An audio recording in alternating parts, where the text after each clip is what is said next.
My stepson shoved me hard against the chest at the Christmas dinner table. "This seat belongs to my dad," he sneered, his breath reeking of the expensive scotch I had paid for. "Get out, old man." I fell backward, hitting the hardwood floor in front of the entire family. My hip burned with a sharp pain, but the silence from my wife was what truly broke my ribs.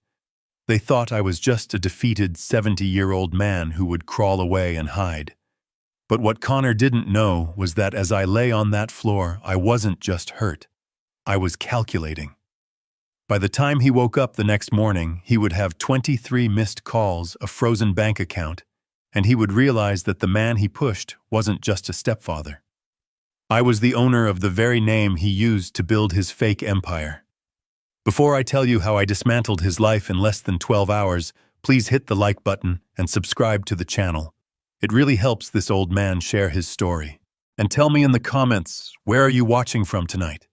It was Christmas Eve in Boston, and the snow was falling thick over Beacon Hill. I parked my 10-year-old sedan down the street because the driveway was already full. A gleaming Porsche 911 and a brand-new Range Rover took up the prime spots. Both leased by my company, Blackwood Logistics. Both driven by people who hadn't worked a real day in their lives. I walked up the cobblestone path to the townhouse I had purchased 5 years ago for $8 million. It was a masterpiece of red brick and black shutters, the kind of home I dreamed of when I was sleeping in my truck during the early days of building my business. Now I felt like a guest in my own castle. When I opened the heavy oak door, the heat and the noise of the party hit me. My wife Patricia had invited her entire extended family, cousins, nieces, nephews, people whose college tuitions I had quietly paid, people whose mortgages I had cleared when they got into trouble.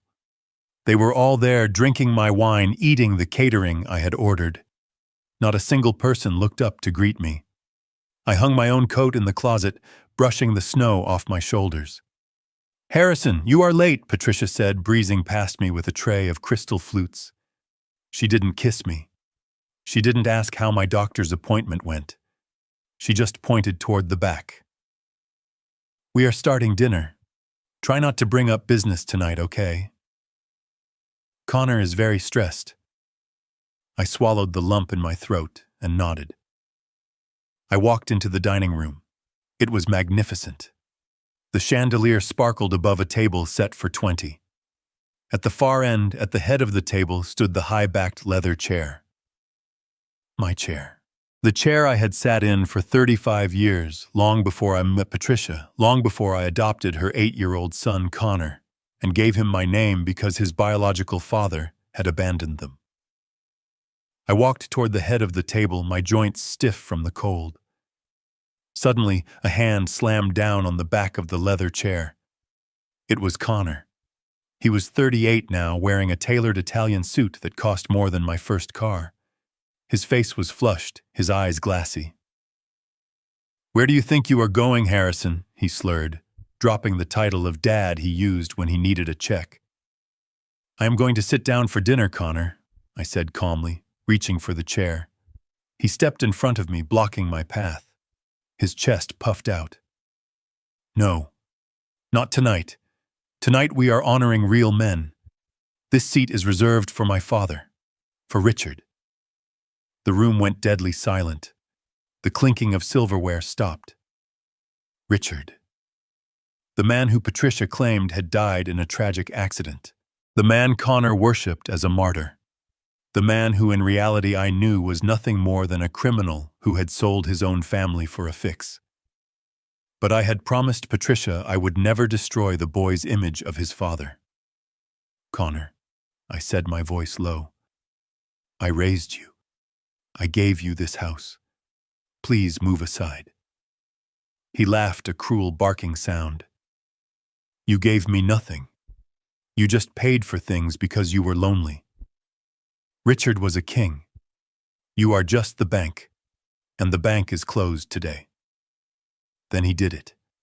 He placed both hands on my chest and shoved. It wasn't a playful push. It was violent. I stumbled back, my dress shoes slipping on the polished floor. I crashed down hard on my right hip. The pain shot up my spine like a lightning bolt. I gasped lying there on the expensive Persian rug, looking up at the ceiling. For a few seconds, nobody moved. I looked around at the guests. I saw their shoes, Gucci loafers, Jimmy Choo heels, leather boots. I looked at the ankles of the people whose debts I had paid. Not one of them moved to help me up. They looked away. They took sips of their drinks. They were embarrassed not for me, but by me. Then Patricia came rushing over. Finally, I thought. My wife. She knelt beside me, her perfume overwhelming. But she didn't help me stand. She leaned close to my ear, her voice a harsh whisper.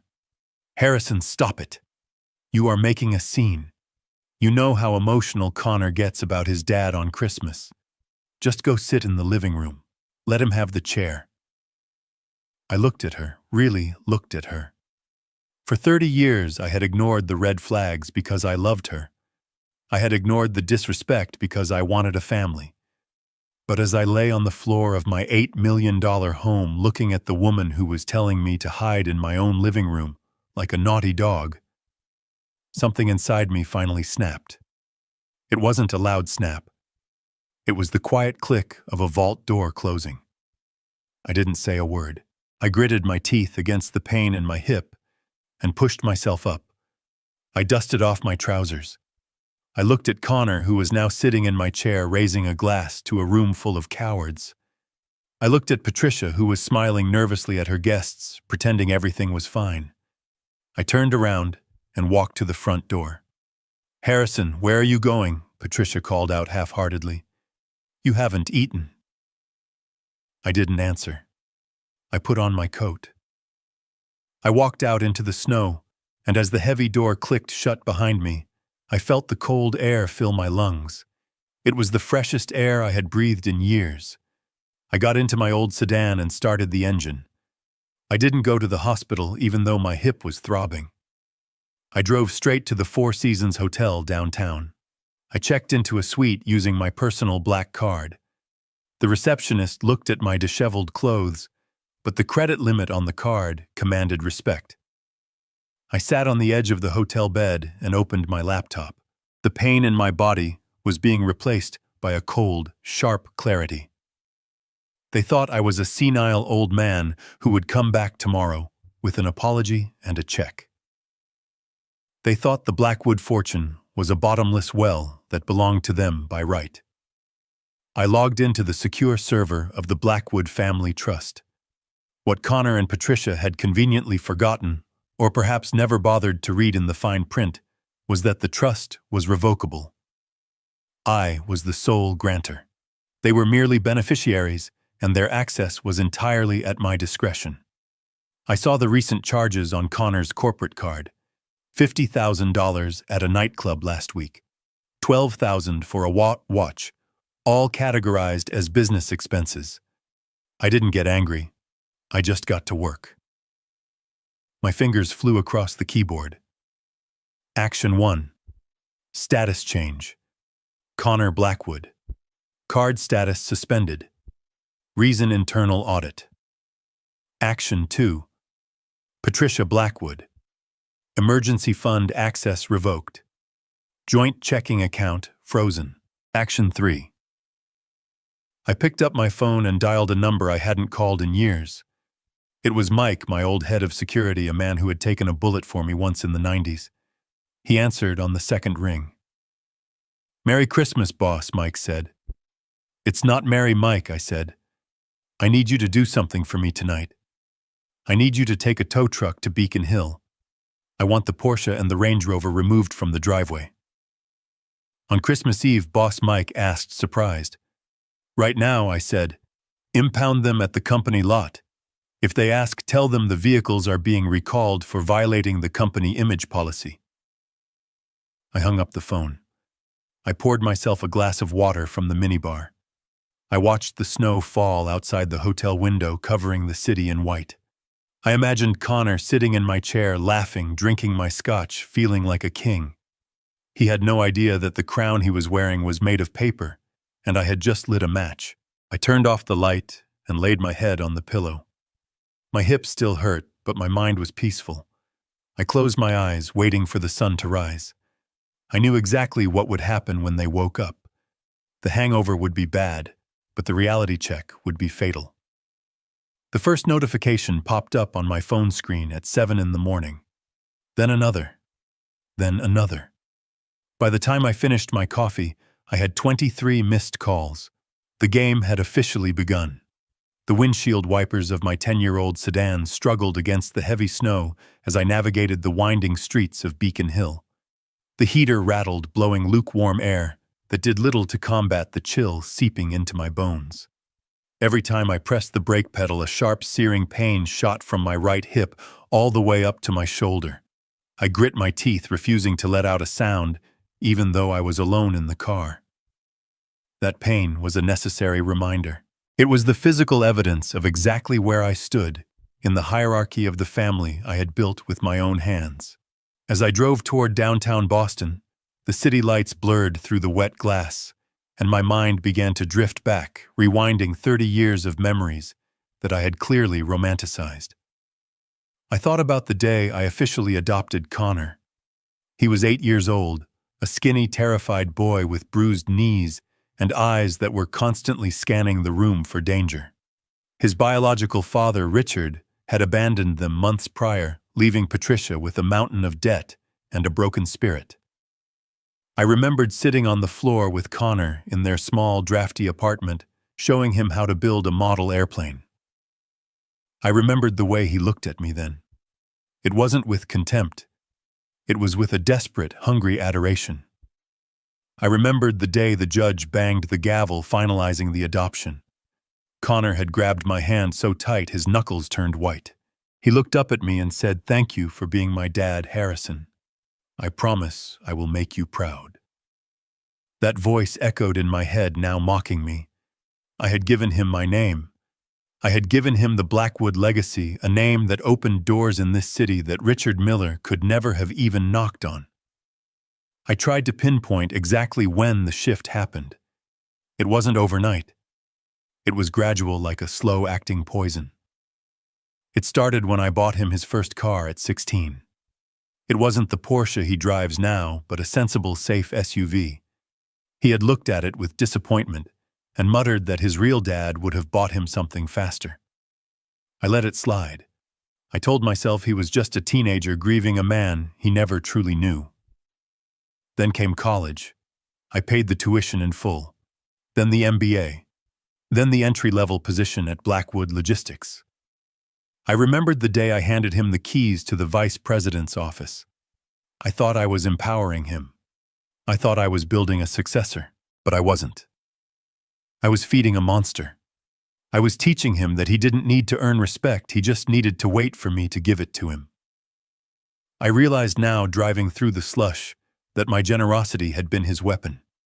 Every check I wrote stripped away a layer of his gratitude and replaced it with entitlement. He didn't see me as a father anymore. He saw me as a resource. And tonight, he decided that the resource had expired.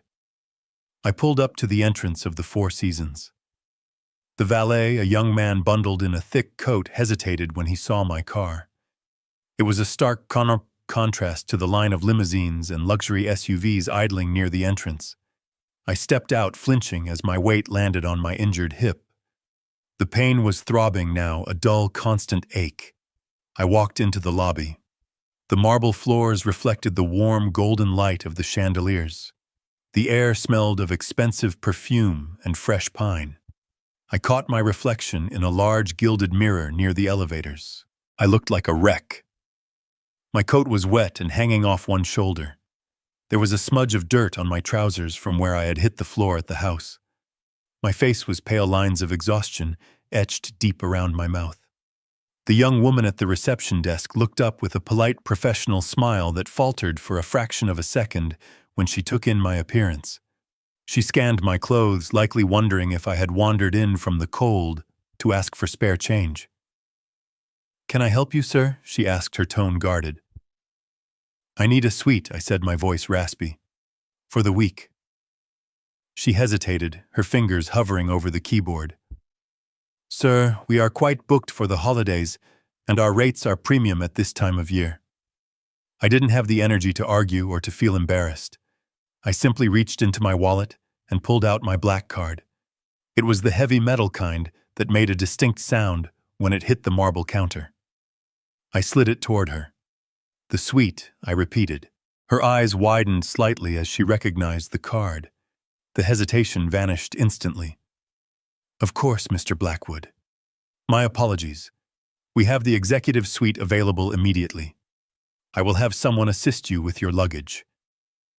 I have no luggage, I said, taking the key card. Just the room. I took the elevator up to the 30th floor. The silence in the hallway was heavy. I opened the door to the suite and walked in. It was luxurious, impersonal, and cold. Exactly what I needed. I sat on the edge of the king-sized bed and stared at the phone on the nightstand. My hand hovered over the receiver. The instinct was overwhelming. I wanted to call Patricia. I wanted to scream at her. I wanted to ask her how she could stand there and watch her son humiliate me. I wanted to ask her why she chose the memory of a dead criminal over the living husband who had given her everything. I imagined her voice, the excuses she would make. She would tell me I was overreacting. She would tell me to come home and sleep it off. She would gaslight me just as she had done for years. I picked up the handset, my fingers trembling with rage. But then the image of her flashed in my mind. Not the woman I married, but the woman who whispered in my ear while I was on the floor. Don't make a scene. That was the moment the marriage ended. She didn't check if I was injured. She checked if the guests were watching. I slammed the phone back into the cradle. No. Words were useless now. Arguments were for people who still hoped for a resolution. I didn't want a resolution. I wanted a reckoning. I stood up, ignoring the fire in my hip, and walked over to the desk by the window. I pulled my laptop out of my briefcase. It was an old habit, carrying my work computer everywhere, even to Christmas dinner. Connor used to mock me for it, calling me obsessed. Tonight, that obsession was going to be his undoing. I sat down and opened the lid. The screen flickered to life, casting a harsh blue glow across my face. I saw my reflection in the dark glass before the operating system loaded. I looked old. I looked tired. But for the first time in a long time, I didn't look weak. I wasn't Harrison the stepfather anymore. I wasn't the wallet. I wasn't the doormat. I was Harrison Blackwood, the man who had built a logistics empire from a single delivery truck in 1985. I knew how to move things. I knew how to build supply chains. And more importantly, I knew how to cut them off. The Wi-Fi connected. I opened the browser and navigated to the banking portal for the Blackwood Family Trust. My fingers hovered over the keyboard. I took a deep breath, inhaling the sterile air of the hotel room. Let's see how much of a big man you are without my credit card. Connor, I whispered to the empty room. I typed in my password and hit enter. The war had begun. The blue light of the laptop screen was the only illumination in the hotel suite, casting long, sharp shadows across the unmade bed. My hip was throbbing with a dull, rhythmic ache, a constant reminder of the hardwood floor and the humiliation I had just swallowed. But as the banking portal for the Blackwood Family Trust finally loaded, the physical pain receded, replaced by a cold, surgical focus. I stared at the dashboard. The numbers were stark black figures against a white background. $42,650,000. It was a fortune I had built box by box, mile by mile, over 4 decades of sweating in warehouses and negotiating with unions. It was the safety net that allowed Connor to play businessman and Patricia to play the grand dame of Beacon Hill. I clicked on the governance tab, my eyes scanning the legal text until I found the clause I was looking for. It was right there in plain English, a paragraph that neither my wife nor my stepson had probably read in 20 years. Sole discretionary authority, Harrison Blackwood. Lifetime appointment. Revocable at will. I leaned back, a dry, humorless chuckle escaping my throat. They had forgotten. In their arrogance, in their assumption that I was just a senile old fixture in the house, they had forgotten that they didn't own a single dime of this money. They were beneficiaries, guests at the table, and the host had just decided to clear the plates. I navigated to the credit card management section. The list of authorized users appeared. Connor's name was at the top. Connor Blackwood. Even the name on the card was a gift I had given him, a shield he used to deflect the failures of his biological father. Next to his name was the status bar: active, platinum level, monthly limit $50,000. I clicked on the transaction history. It was a roadmap of excess. $5,000 at a steakhouse on Tuesday. $12,000 at a boutique in the Prudential Center on Wednesday. And there pending from tonight, a hold for $2,000 at a liquor store. He was buying the booze for the party where he would push me down. He was using my money to fuel the courage he needed to disrespect me. My finger hovered over the trackpad. I didn't feel guilt. I didn't feel hesitation. I felt like a surgeon cutting out gangrene. I clicked the button marked Suspend Account. A dialog box popped up asking for a reason code. I typed 2 words, Internal Audit. I hit Enter. The screen refreshed. The green dot next to his name turned red. Status suspended. Contact administrator. Good luck paying the tab at the club tonight, son, I whispered to the empty room. Next was Patricia. I found her profile linked to the joint checking account and the emergency liquidity fund. This was the account she used for her spa weekends, her charity luncheons, the endless stream of gifts she bought to buy the affection of her relatives. I remembered the way she had looked at me on the floor, the hiss of her voice telling me not to make a scene. She wanted peace. She was about to get a lot of quiet time to think. I went to the access permissions settings. I unchecked the box marked Full Withdrawal Authority. I unchecked the box marked Emergency Overdraft. I downgraded her status to View Only. She could look at the fortune. She could see the millions sitting there safe and secure. But she couldn't touch a single cent without my digital fingerprint approval. I closed the browser tab, the finality of the action settling over me. The financial artery had been severed. Now I needed to take back the symbols of their status.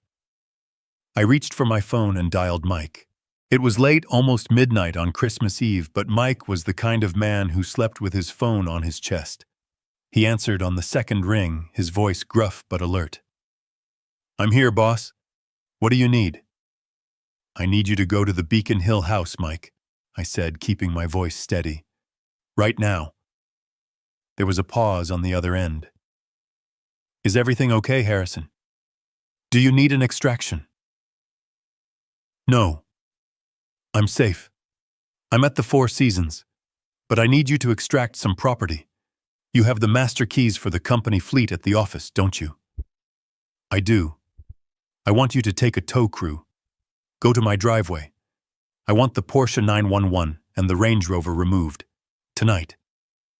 Mike hesitated. "Harrison, it's Christmas Eve. The driveway is probably full of guests. If I show up with a tow truck, it's going to be a scene. It's going to be loud."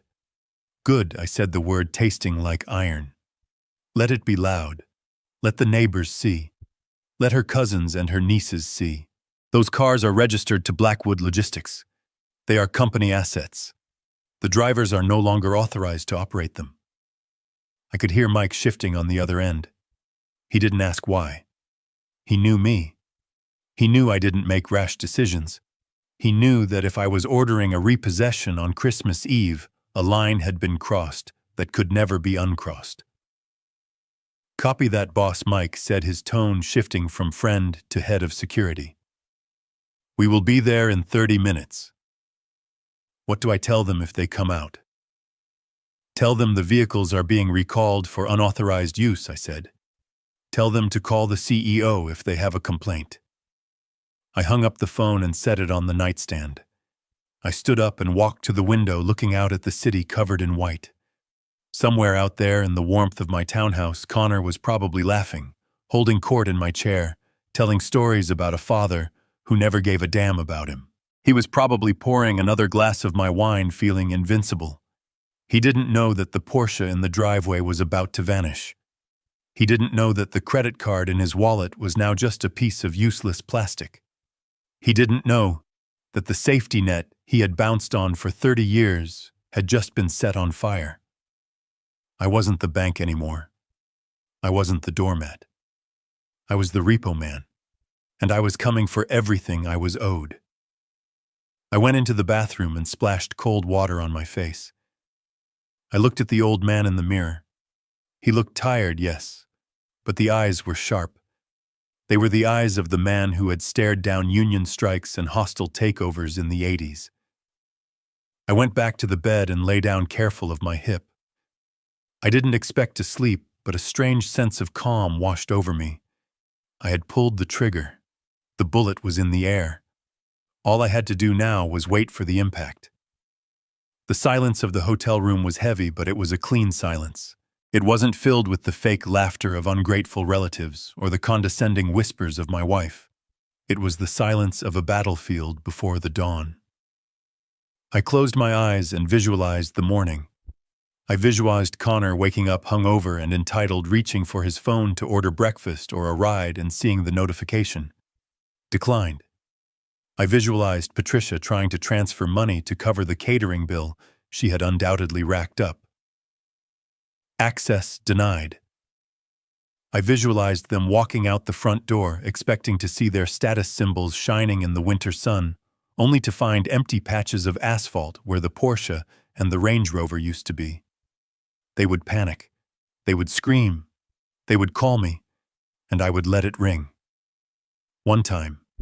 2 times. 23 times. I pulled the duvet up to my chin.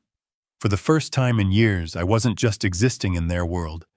I was dictating the terms of it. The war had begun, and I had just won the first battle without even firing a shot. I woke up at 6 in the morning, a habit ingrained from 40 years of opening warehouse doors before the sun came up.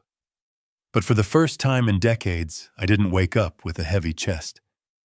The pain in my hip was still there, a stiff, throbbing reminder of the night before, but the crushing weight of obligation was gone. I ordered a pot of black coffee and a basket of fruit from room service. I sat by the window of the suite watching the city of Boston wake up under a fresh blanket of white snow. It was peaceful, quiet. Across town, however, I knew the morning was breaking in a very different way. I didn't need to be there to see it. I knew the players, I knew the stage, and I had written the script.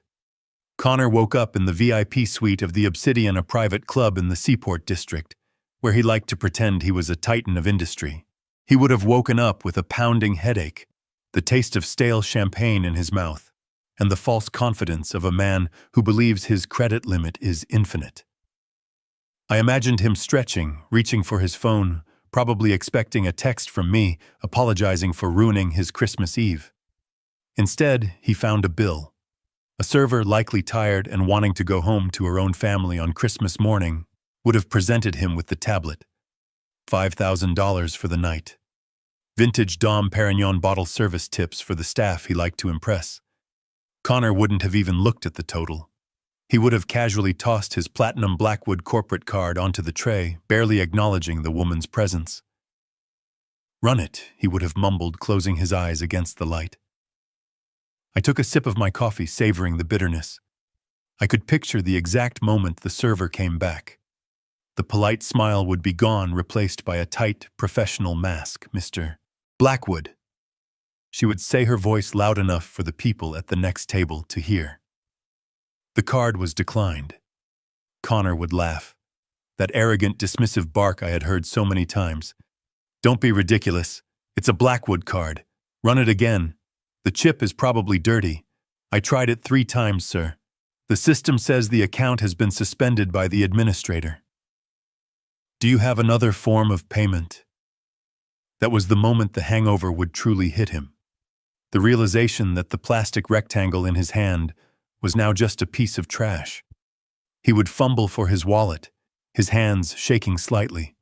He would pull out the backup card, the gold card I had given him for personal emergencies.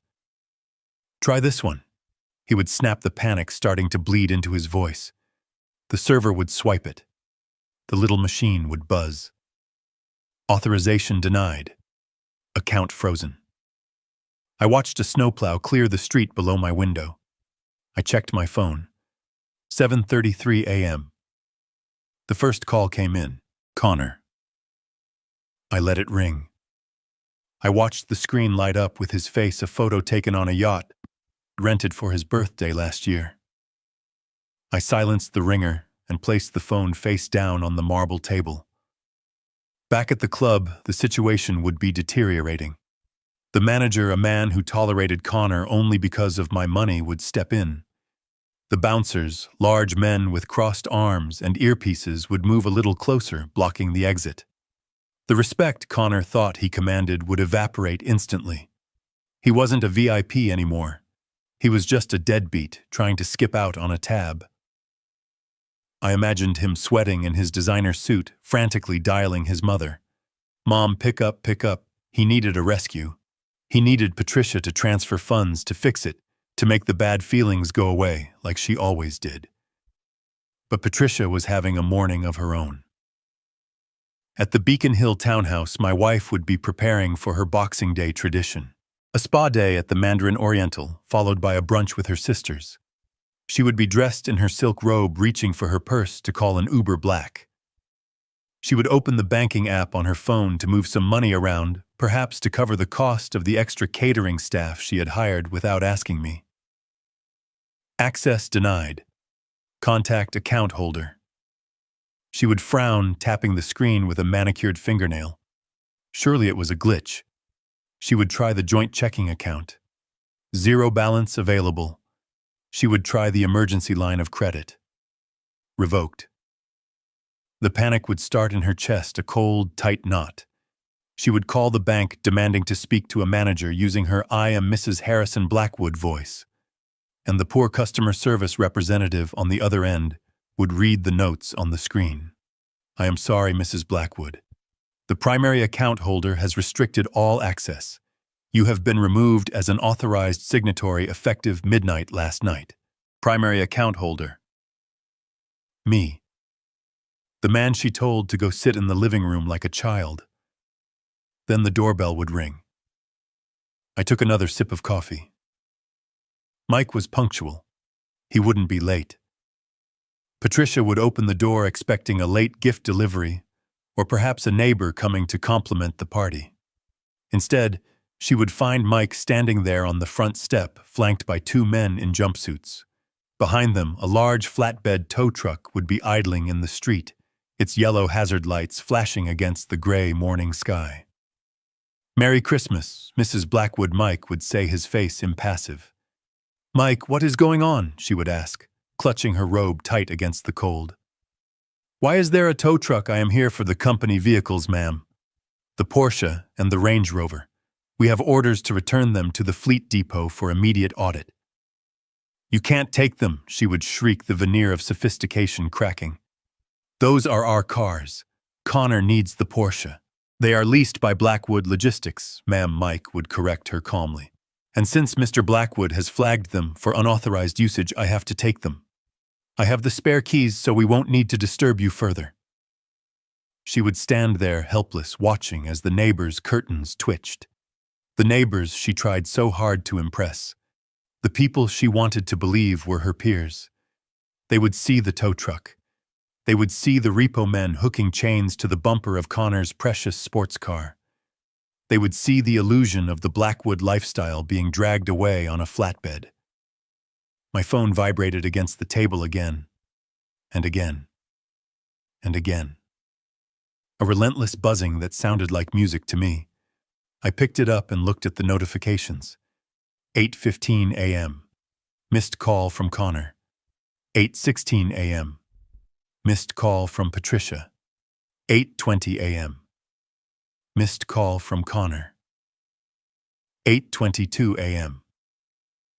Text from Connor, "Dad, there is a mistake with the cards. Call me ASAP. I am stuck at the club." I swiped the notification away. 8:30 a.m. Text from Patricia Harrison. Mike is here taking the cars. Tell him to stop. You are humiliating us.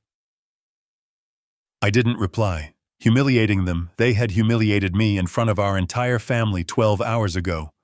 This wasn't humiliation. This was correction. 8:45 a.m., missed call from Patricia's sister. 8:50 a.m., missed call from Connor. The tone of the messages began to shift. The arrogance was bleeding out, replaced by a frantic, desperate fear. 9 a.m., text from Connor. Dad, seriously. They won't let me leave. The manager is threatening to call the police. I don't have cash. Please. 9:15 a.m., text from Patricia Harrison. Please pick up. I can't access the accounts. I can't buy groceries. The cars are gone. What is happening? Where are you? I sat there scrolling through the list. 23 missed calls. 23 attempts to reach the man they had shoved to the floor. Yesterday, my voice didn't matter. Yesterday, I was just an old man taking up space in a chair that didn't belong to him. Today, I was the only person in the world who mattered. I imagined Connor sitting in the back office of the club, stripped of his bravado, realizing that without my name, he was just a guy with a bar tab he couldn't pay. I imagined Patricia standing in the empty driveway, staring at the oil spots where the luxury cars used to be, realizing that her status was a loan she had defaulted on. I finished my coffee and stood up. My hip groaned, but I straightened my back. I wasn't going to call them back. Not yet. Let them sit in the mess they had made. Let them feel the cold. Let them understand for the first time in 30 years that the heat in their lives came from my fire, and I had just closed the damper. I walked into the bathroom to shower. I had a busy day ahead. I needed to meet with my lawyer. I needed to finalize the paperwork. And I needed to prepare for the next phase. Because taking the cars and the credit cards was just the opening move. They thought this was about money. They thought I was just punishing them for a night of disrespect. They had no idea that I wasn't just teaching them a lesson.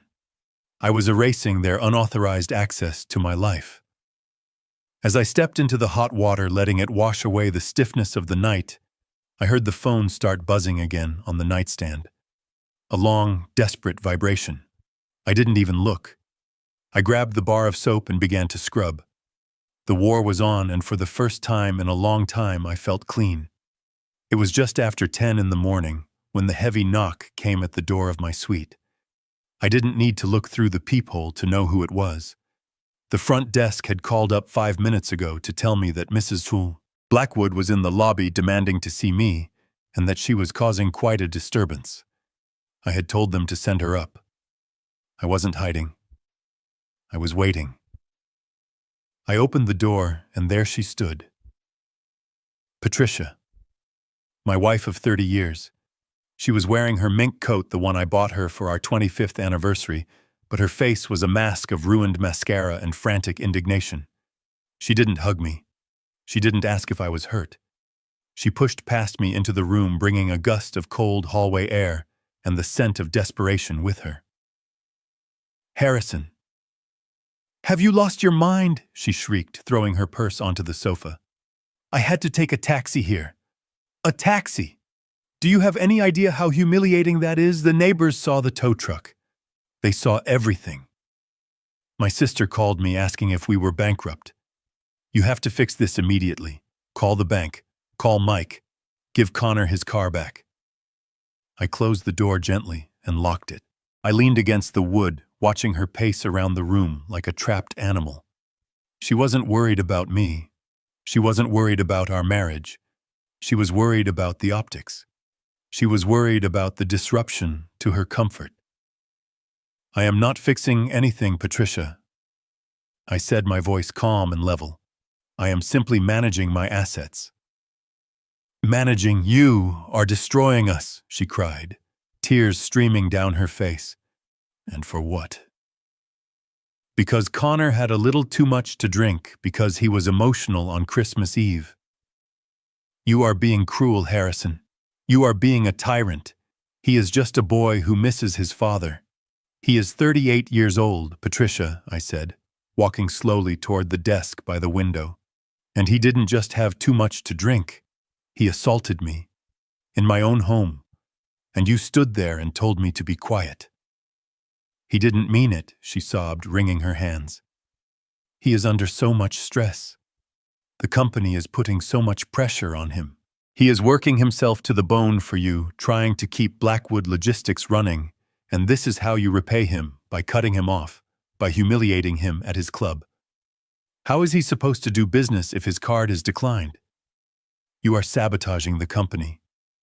Harrison stopped at the desk. I looked down at the manila envelope sitting there. It was thick, sealed with a red string.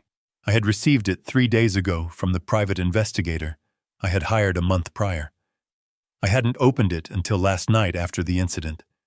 My gut had told me something was wrong for a long time, but I had been too afraid to look.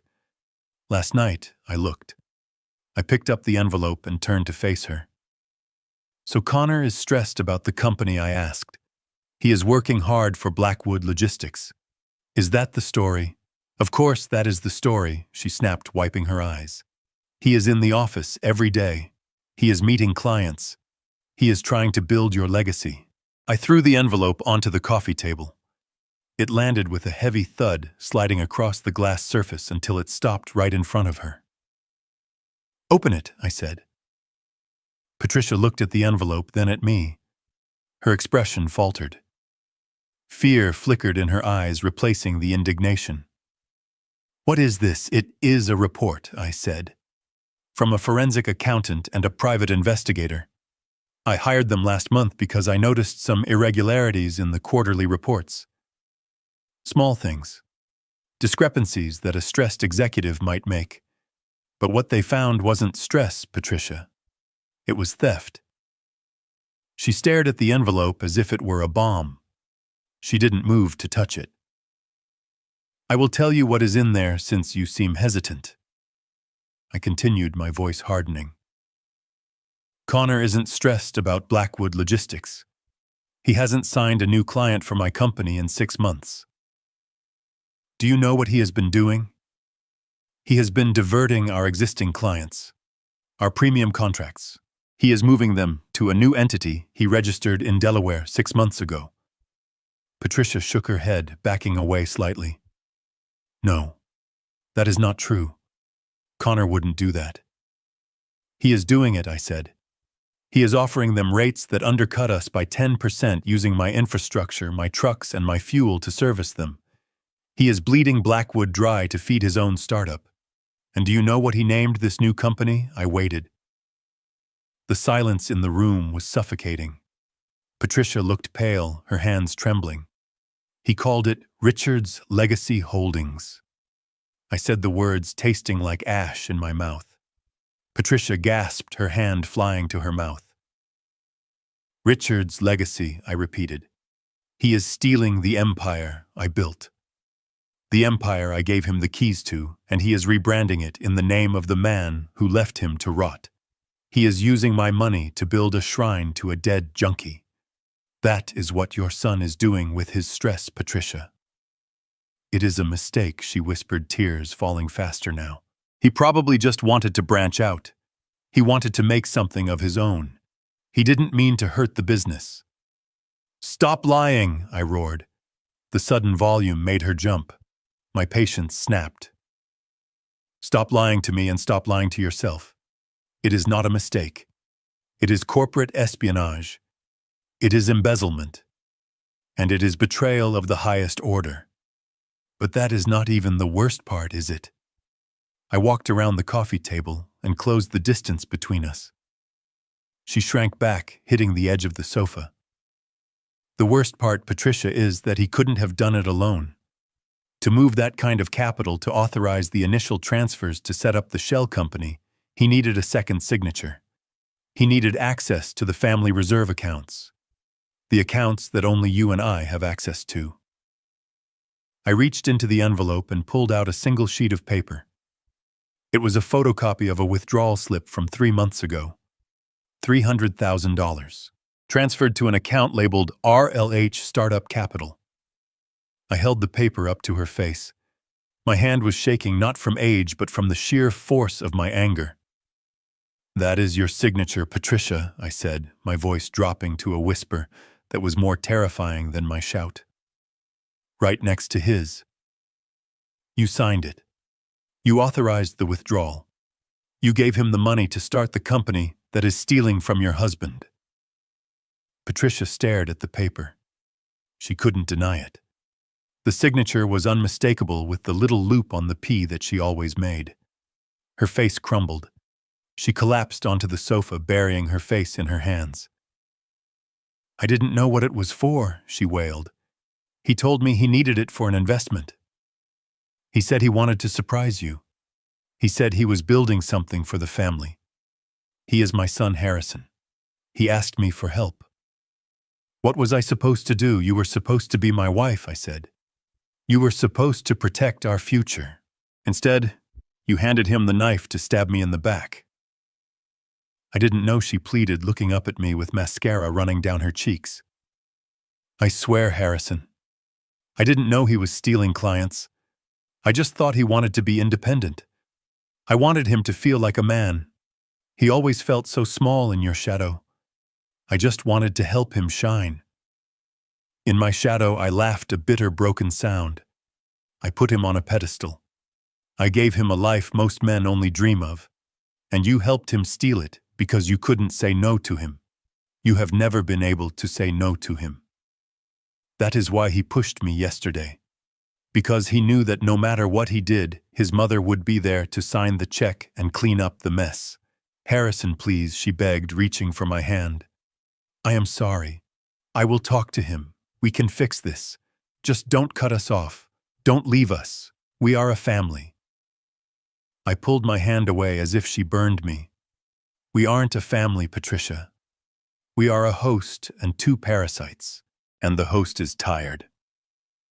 I walked back to the window, unable to look at her anymore. The sight of her crying used to tear me apart. Now it just looked like another performance. You signed the withdrawal, I said, looking out at the snow. That makes you an accomplice. Legally, I could go to the police right now. I could show them this report. I could have you both arrested for fraud and embezzlement. No, she gasped. You wouldn't. I turned back to her. My face was stone. I haven't decided yet. But right now you need to leave. Harrison, please, get out, I said. Go back to your son. Go help him figure out how to pay his tab at the club. Go tell him that Richard's legacy is about to face a hostile takeover from reality. She stood up, shaky and frail. She grabbed her purse, clutching it to her chest. She looked at me one last time, her eyes searching for the man who had always forgiven her. But that man wasn't in the room. You are making a mistake, she whispered. You are going to die alone, Harrison. I looked her dead in the eye. Better to die alone than to live with thieves. She turned and fled the room, the door clicking shut behind her. The silence returned, but the air was heavy with the truth I had just spoken. I looked at the report on the table. Richard's legacy holdings. The audacity of it was breathtaking. He wanted to be his father so bad he was willing to become a criminal to do it. I sat down in the chair she had vacated. I felt old. I felt tired. But underneath the exhaustion, the fire was burning hotter. They thought they had tricked me. They thought they had siphoned off my life's work while I wasn't looking. But they had made a fatal error. They assumed I wouldn't fight back. I picked up my phone. I had one more call to make. It was time to bring in the heavy artillery. It was time to call Sarah Jenkins. If Connor wanted a war over the company, I wasn't going to send a negotiator. I was going to send a shark. And I was going to take back a lot more than just my money. I was going to take back my name. She stopped. Her hand was on the brass doorknob, her knuckles white, but she didn't turn it. The silence I had tried to impose was broken, not by the sound of her leaving, but by a sound I hadn't heard from her in years. A low, venomous laugh. It was a sound of pure, defensive spite. She turned around slowly, her mascara-streaked face now twisted into a sneer that looked completely alien on the woman I had protected for 3 decades. You are enjoying this, aren't you? She said, her voice shaking with a mix of rage and humiliation. "You are sitting there in your expensive suite, tearing down my son, tearing down his dreams, and you are loving every second of it." I didn't answer. I just watched her, waiting for the venom to run its course. "You know what this is really about, Harrison," she spat, stepping back into the room, abandoning her retreat. "It isn't about the money. It isn't about the company. It isn't even about the push. It is about Richard." I stiffened. There it was. The ghost in the room. The third person in our marriage who had been dead for 30 years, but never truly left. "You have always been jealous of him," she continued, her voice rising, gaining confidence from her own delusion. "You hate that Connor worships him. You hate that no matter how much money you throw at us, no matter how many cars you buy or tuitions you pay, you will never be him. Richard was a man. He was strong. He was dangerous. He had a fire in him that you never had. He was a hero who died too young, and you are just the boring safe checkbook that came after." The words hung in the air, toxic and heavy. She was rewriting history just as she always had. She was building the shrine again, brick by brick, right in front of my face. For 30 years I had let her. I had nodded. I had paid for the therapy sessions where Connor cried about his lost warrior father. I had swallowed my pride when Connor toasted Richard at every birthday, ignoring the man who actually put the cake on the table. But the contract was broken now. The confidentiality agreement I had made with my own conscience was null and void. I looked at her, and for the first time I didn't see my wife. I saw a woman who had lied to herself for so long she couldn't distinguish the fantasy from the reality. And I felt a strange, cold urge to shatter the mirror. A hero, I repeated the word rolling off my tongue like gravel. "Is that what you tell yourself at night, Patricia? Is that the bedtime story you told Connor all these years? That Richard was a hero? That he died in a tragic construction accident saving a coworker? A steel beam, wasn't it? That was the story. It is the truth," she shrieked, her hands balling into fists. "He was working double shifts to support us. He died building this city." I stood up. My hip flared with pain, but I ignored it. I walked over to the safe in the closet of the hotel suite. I punched in the code. Beep, beep, beep, click. The door swung open. Inside, next to my passport and some cash, was a small, leather-bound notebook. It wasn't the forensic report on Connor. It was something much older. Something I had carried with me since 1995. I took out a folded yellowed piece of paper from the notebook. It was fragile, the edges fraying. I walked back to Patricia and held it out. She looked at it confused. "What is this?" "It is the police report," I said softly. "From the Suffolk County Correctional Facility, dated November 14th, 1995. She froze. Her face went gray, the color draining away instantly.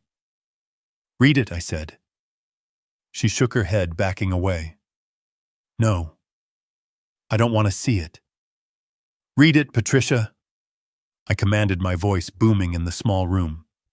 "You want to talk about heroes? You want to talk about strong men? Read about how your hero really died." I unfolded the paper. She wouldn't take it, so I read it to her. Inmate Richard Miller.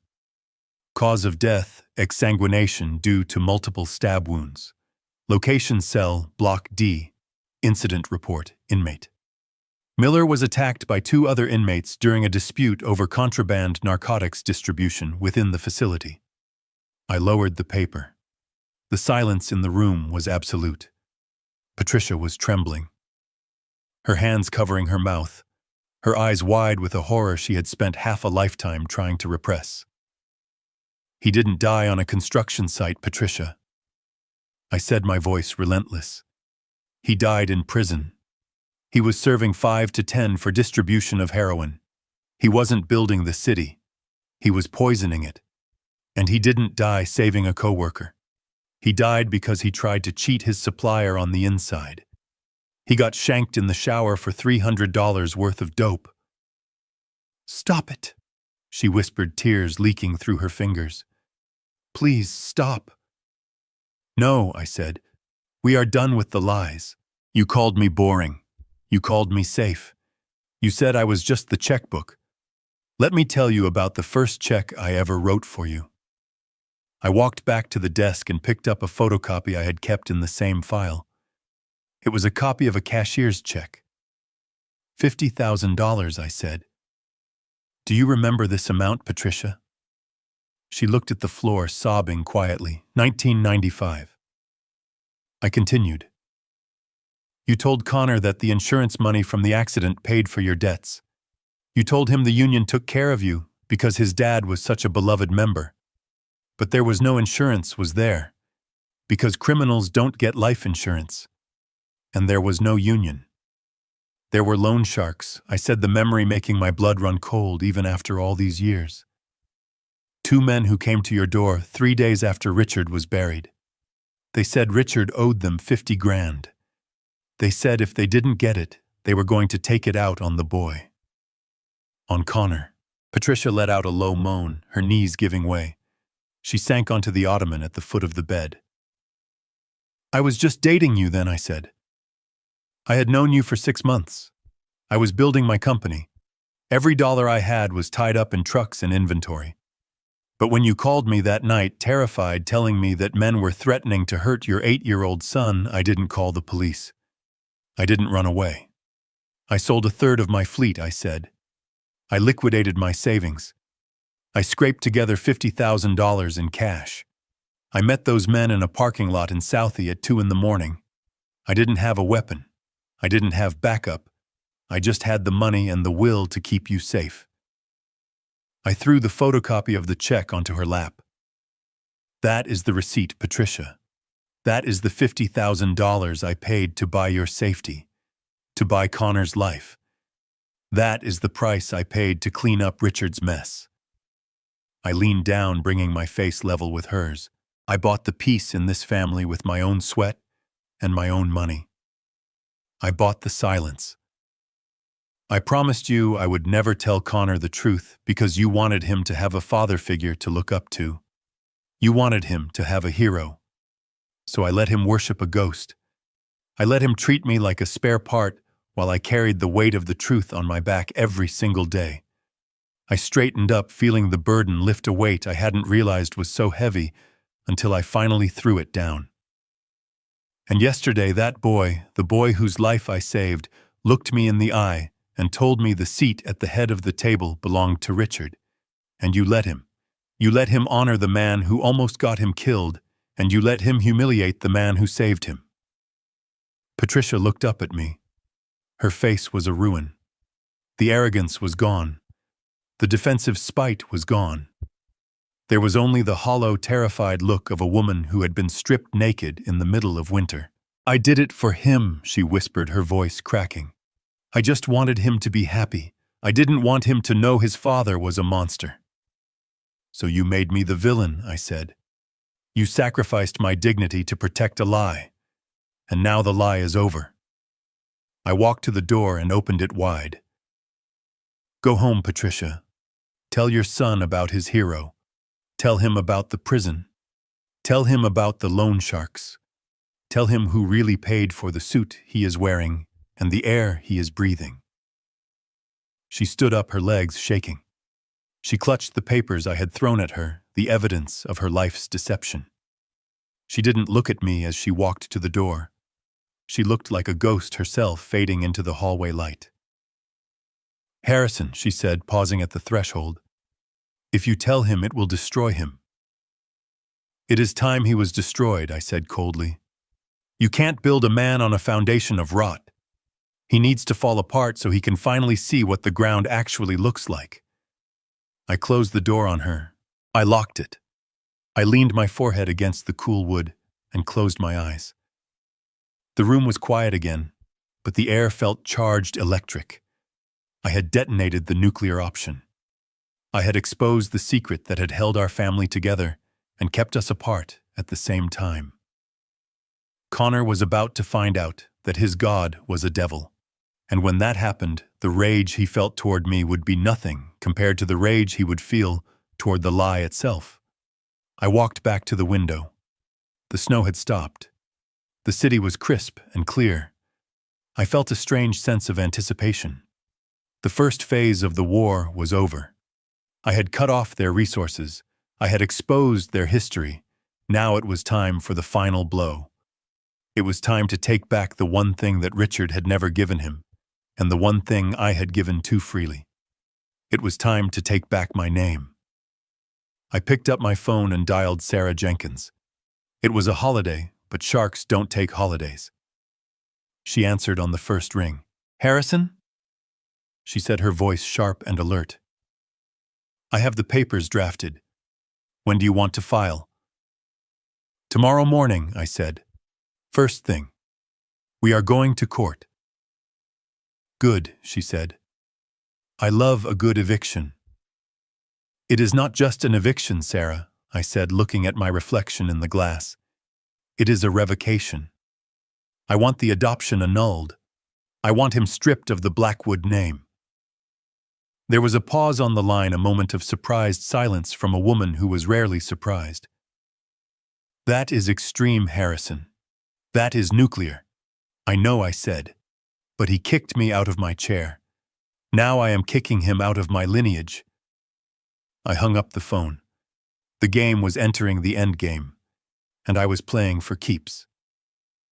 The silence in my hotel suite did not last long. I knew that cornering a rat does not make it surrender. It makes it bite. Connor was broke. He was humiliated. And now, thanks to his mother, he knew that I was aware of his secret company. He knew the walls were closing in. A smart man would have fled. A smart man would have packed a bag and disappeared before the law caught up with him. But Connor wasn't smart. He was arrogant. And arrogance always doubles down when it is threatened.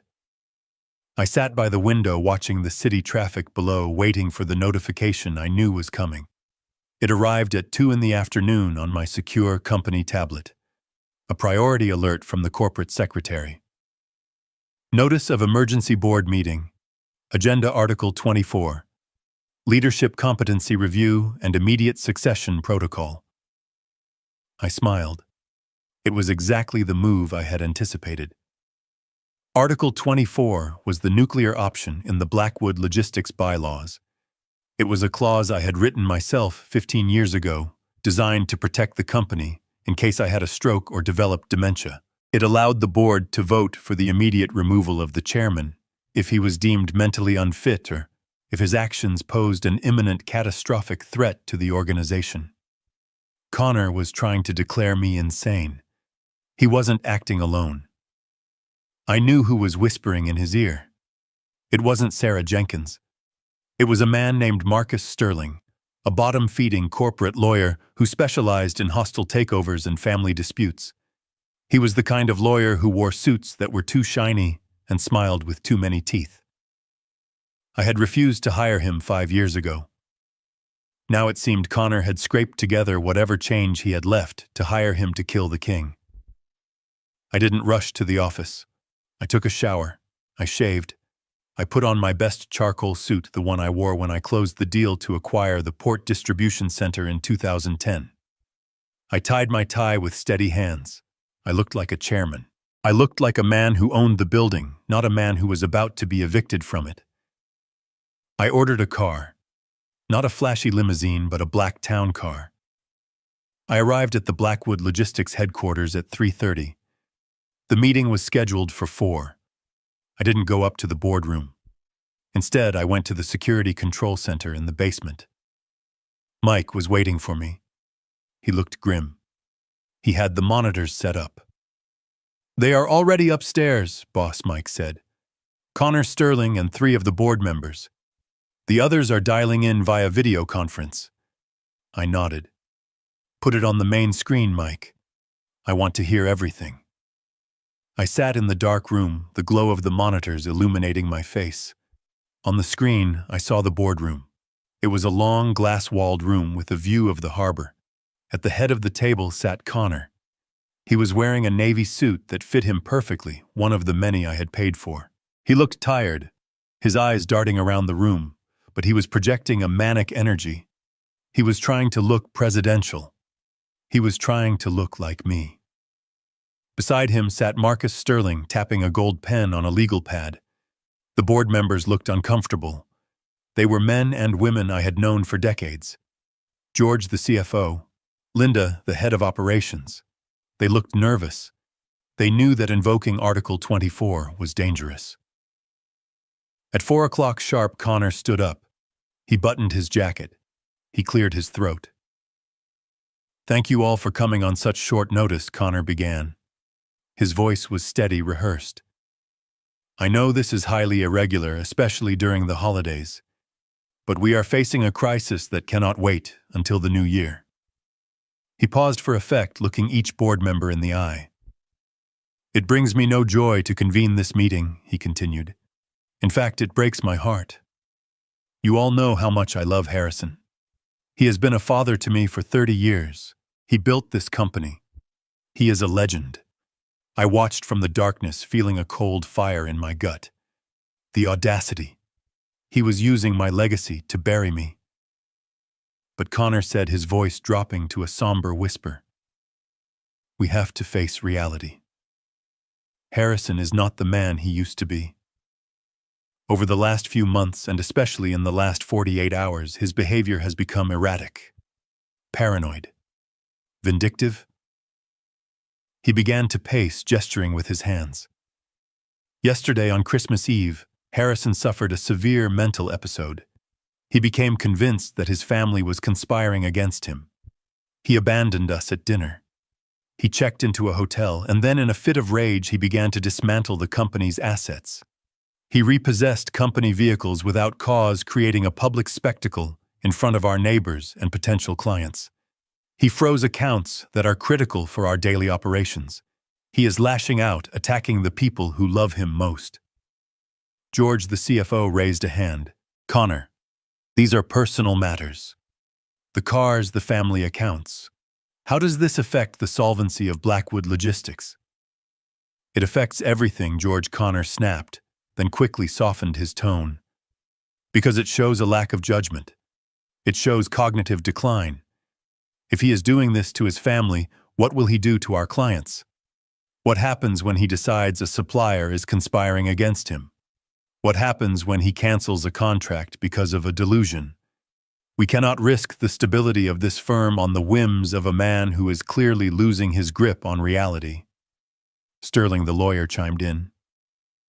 "Under Article 24, specifically Section B, the board has a fiduciary duty to remove any executive officer whose personal conduct poses a material risk to the brand's reputation. Mr. Blackwood's actions over the last 24 hours fit that definition perfectly. We have reports of him wandering the streets in disheveled clothing. We have witness testimony from his wife regarding his aggressive outbursts. Patricia, I thought. Of course, she was part of this too. She had provided the ammunition." Connor leaned forward, placing his hands on the table. He looked like a predator sensing a kill. "I am asking you to do the hard thing," he said. "I am asking you to vote to trigger the succession protocol immediately. I am asking you to place Harrison on mandatory medical leave and transfer full executive authority to me. Not because I want the power, but because I am the only one who can save his legacy from himself." He paused, letting the weight of his lie settle over the room. "I have a vision for Blackwood," he said, his voice rising with false passion. "A vision that honors what Harrison built, but takes us into the future. I have been working tirelessly on new strategies. I have new clients lined up. Richard's legacy. Holdings, a partner I have been cultivating, is ready to sign a massive distribution deal with us. But they won't sign with Harrison. They think he is a dinosaur. They want modern leadership. They want me." I almost laughed out loud in the security room. He was pitching his own shell company as a savior. He was selling them the poison as the cure. Linda spoke up. "Connor Harrison has led us through 3 recessions. He is the majority shareholder. Removing him is... It is a coup. It is a rescue mission, Connor corrected her sharply. And as for the shares, once he is declared incompetent, his voting rights are suspended and transferred to his next of kin. To my mother. And she has already granted me her proxy. He pulled a document from his folder and slid it across the table. It was a proxy statement signed by Patricia. She had signed away my voice. She had signed away my life's work to the boy who pushed me down. We have the votes, Connor said, a smirk, touching the corners of his mouth. With Mom's proxy and my own position, I only need 2 of you to agree. Just 2 votes to save this company. 2 votes to usher in a new era. The Blackwood era led by a true Blackwood. He stood tall, adjusting his cuffs. He looked powerful. He looked convincing. To anyone who didn't know the truth, he looked like a grieving son stepping up to do a difficult duty. I am ready to lead, he said. I was born for this. This chair belongs to me now. He walked to the head of the boardroom table. The chair there was identical to the one in my dining room. High-backed, leather, the chairman's seat. He placed his hand on it, caressing the leather. I am asking for a vote, he said. All in favor of invoking Article 24 and appointing Connor Blackwood as interim CEO, raise your hands. The room was tense. Sterling raised his hand immediately. George hesitated, looking at the proxy statement. He looked at Connor. He looked at the empty chair. Slowly, reluctantly, George's hand began to rise. That was it. That was the moment. He thought he had won. He thought he had outsmarted the old man. He thought he was sitting on the throne. I stood up in the security room. Mike, I said, unlock the executive elevator. It is unlocked, boss. Mike said, a grim smile on his face. Give them hell. I walked out of the security room. I didn't run. I walked with a steady, rhythmic gait. My hip hurt, but I used the pain as fuel. I walked to the elevator and pressed the button for the top floor. As the numbers ticked up, I adjusted my tie in the reflection of the steel doors. I wasn't just Harrison Blackwood, the founder. I was the man who had paid $50,000 to save Connor's life when he was a boy. I was the man who had paid for his education, his cars, his suits. I was the man who had given him a name, and now I was going to take it back. The elevator chimed. The doors slid open. I stepped into the hallway leading to the boardroom. The glass walls were soundproof, but I could see them. I saw George's hand halfway up. I saw the triumphant look on Connor's face. I didn't knock. I didn't swipe a key card. I pushed the heavy double doors open with both hands. They swung wide, hitting the stops with a loud boom that shook the room. Every head turned. George's hand dropped. Sterling's pen fell to the table. And Connor. Connor looked at me, and for a second he looked like that 8-year-old boy again. Terrified. Small. Caught. I walked into the room. I didn't stop until I was standing at the opposite end of the table facing him directly. You want to take a vote, Connor? I said, my voice filling the room calm and cold as the winter outside. By all means. Let's vote. But before you raise your hands, there are a few documents you need to see, and a few people you need to meet. I stepped aside. Sarah Jenkins walked in behind me. She was carrying a thick leather briefcase, and she was smiling the smile of a shark that smells blood in the water. Please sit down, Connor, I said. We have a lot to discuss. And get out of my chair. The silence in the boardroom was absolute, a heavy, suffocating blanket that settled over the polished mahogany table. Connor stood at the head of the table, his hand still resting on the leather chair that he had claimed was his. But his knuckles were white, gripping the leather as if it were the only thing keeping him upright. His face, which moments ago had been flushed with the triumph of a coup, was now drained of color. He looked like a child caught wearing his father's suit, realizing suddenly that the sleeves were too long and the shoulders were too wide. I stepped fully into the room, the heavy doors closing behind me with a decisive click. I didn't look at the board members yet. I kept my eyes locked on Connor. Beside me, Sarah Jenkins walked with the precision of a predator. She didn't look around. She didn't smile. She was known in legal circles as the Shark, not because she was loud, but because she was efficient. When Sarah showed up, it meant the negotiation was over, and the demolition was about to begin. Harrison Connor stammered, his voice cracking on the first syllable. "You can't be here. This is a closed session of the board. We are discussing sensitive personnel matters." "I am the personnel, Connor." I said, my voice calm, contrasting sharply with his panic. "And I am also the chairman. And unless I missed a memo, I still own 51% of the voting stock in this room. So I suggest you sit down before you fall down." Marcus Sterling. Connor's cut-rate lawyer stood up. He smoothed his cheap suit, trying to muster some authority. "Mr. Blackwood, this is highly irregular. We have a motion on the floor regarding your mental competency. Your presence here could be construed as intimidation." Sarah Jenkins didn't even look at him. She simply placed her heavy leather briefcase on the table. The sound echoed like a gunshot. "Sit down, Mr. Sterling," Sarah said. Her voice was low, smooth, and terrified him instantly. "Unless you want me to file a motion with the Bar Association regarding your involvement in a conspiracy to defraud a public company, I have the paperwork right here." Sterling sat down so fast the chair squeaked. Connor looked at his lawyer, then at me. He realized, perhaps for the first time, that he was outgunned. He sank into the chair, shrinking into himself. I walked to the side of the table. I looked at George, my CFO. I looked at Linda. I looked at the men and women I had worked with for 20 years. They looked down ashamed. They had been ready to vote me out because they believed the lie. "I don't blame you," I said to the room. "He tells a good story. He always has. He told you I was senile. He told you I was dangerous.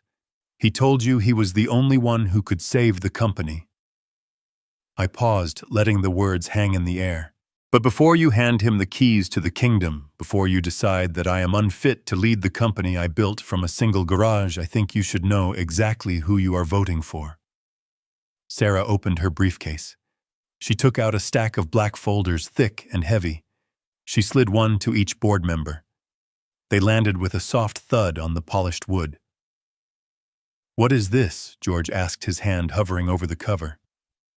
"That, George, is the reason our profit margins have been slipping for the last 3 quarters, I said. "That is the internal audit you didn't know you needed to run." "Open them," Sarah commanded. The board members opened the folders. The sound of turning pages filled the room. I watched their faces. Confusion turned to shock. Shock turned to disgust. On page 3, I said, "Knowing the contents by heart, you will find an invoice for $120,000, classified as client relations and business development." George adjusted his glasses, squinting at the page. "This is for the Las Vegas summit last month. The strategic partnership meeting." "There was no summit, George," I said. "There was no partnership meeting. That invoice is from a private concierge service at the Venetian Hotel." Connor stood up, his face turning red. "That is a lie. I met with potential investors. You have to spend money to make money." "Sit down, Connor," I snapped. I looked back at George. "Read the itemized list, George. What did the company buy for these investors?" George read, his voice trembling. "Presidential suite, 4 nights. Premium beverage package. Entertainment services." "Entertainment services," I repeated. "That is a polite way of saying he hired 3 women from an agency to stay in the suite with him for the weekend. You are looking at the receipts for their hourly rates." The boardroom was dead silent. Linda looked like she was going to be sick. "Turn to page 10, Sarah said, her voice cutting through the tension. "Company vehicle maintenance," Linda read. $78,000. "That is for the fleet," Connor said quickly, desperation creeping into his voice. "For the trucks. We needed new parts. It is for a matte black wrap, custom rims, and a performance exhaust system for a Lamborghini Urus, I corrected him.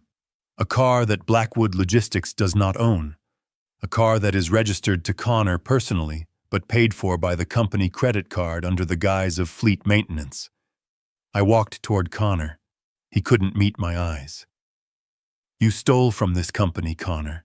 You didn't just launder money for criminals. You treated the corporate treasury like your personal piggy bank. You bought watches. You bought vacations. You bought women.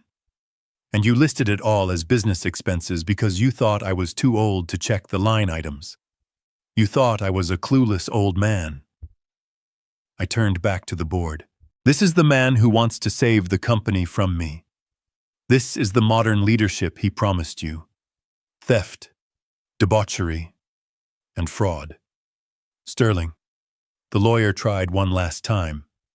Mr. Blackwood, while these allegations are serious, they are matters for a financial review, not grounds for immediate dismissal without a hearing.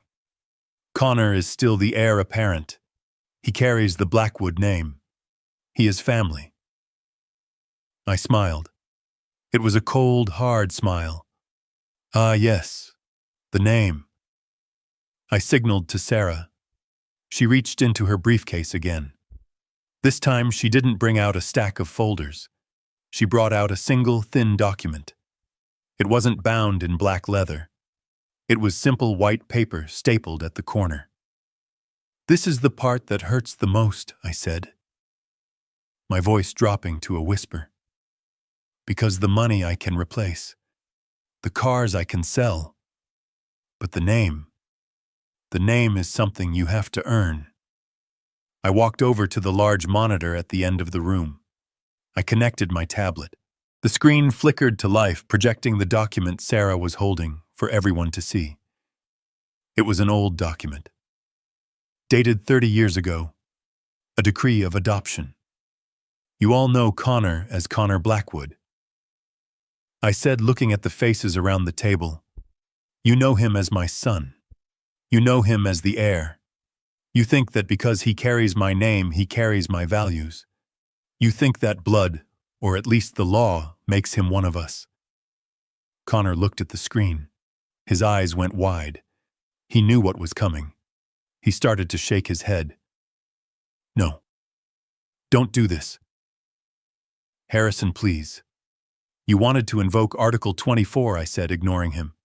You wanted to use the law to remove me. So let's talk about the law. I pointed to the screen. When I adopted Connor, I gave him a gift. I gave him a clean slate. I gave him a legacy he didn't inherit by birth. I let him use the name Blackwood because I believed he would honor it. I turned to Connor. But you didn't honor it. You used it as a mask. You used it to open doors so you could rob the people inside. You used it to gain trust so you could betray it. I looked back at the board. Gentlemen, ladies, you are being asked to vote for Connor Blackwood.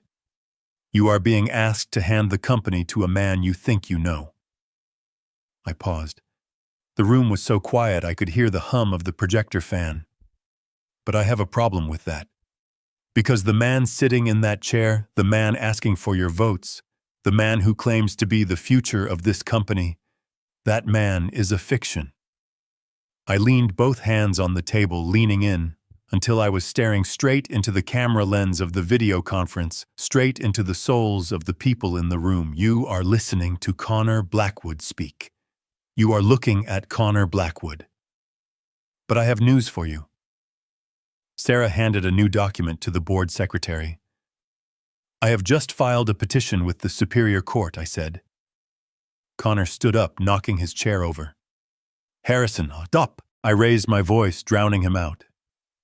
I have filed a petition for the revocation of adult adoption. Based on fraud, elder abuse, and gross ingratitude. As of this morning, the legal entity known as Connor Blackwood is under review for dissolution. I looked Connor dead in the eye. That person does not exist, Connor. He is a ghost. You aren't a Blackwood. You never were. You are just a man who borrowed a suit that didn't fit. And today I am taking the suit back. You can't do that. Connor whispered, his voice trembling so violently that the words barely carried across the table. You can't take back an adoption. I am 38 years old. I have been a Blackwood for 30 years. It is my legal name. It is on my driver's license. It is on my passport. It is on your passport for now, I corrected him, my voice cutting through his panic like a scalpel. But the legal system has provisions for everything. Connor, even for mistakes as old as this one. We aren't just dissolving a business partnership. We are correcting a vital record. Sarah Jenkins stepped forward, sliding a copy of the petition toward Marcus Sterling. Sterling picked it up, his hands shaking. He scanned the legal arguments, his face paling with every line he read. The grounds are solid, Sarah said, addressing the room but looking directly at Connor. Fraud, elder abuse, gross ingratitude, and the commission of a felony against the adoptive parent. You forged Harrison's signature to embezzle millions. In the eyes of the court that voids the implicit contract of the parent-child relationship. You broke the bond, Connor. We are just filing the paperwork to acknowledge it. Connor looked around the room, searching for an ally, for someone to tell him this was a nightmare. But the board members were staring at the table, unable to witness the dissection of a man's identity. You are stripping me of my name, Connor said, tears welling in his eyes. This is cruel. This is beyond business. It is entirely business, I said. In this town, in this industry, the name Blackwood is currency. It means integrity. It means a handshake is a contract. It means bills get paid and promises get kept. You spent the last year printing counterfeit currency with my face on it. You used the name Blackwood to lie to investors. You used it to steal. You used it to abuse the very man who gave it to you. I walked closer to him, stopping just out of arm's reach. You don't get to keep the badge after you dirty the uniform, Connor. You are going back to the name you were born with. You are going back to the legacy you truly worship. From this moment on, as far as this company is concerned, you are Connor Miller. The name hung in the air like a curse. Connor Miller, the son of a convict, the son of a man who died owing money to dealers.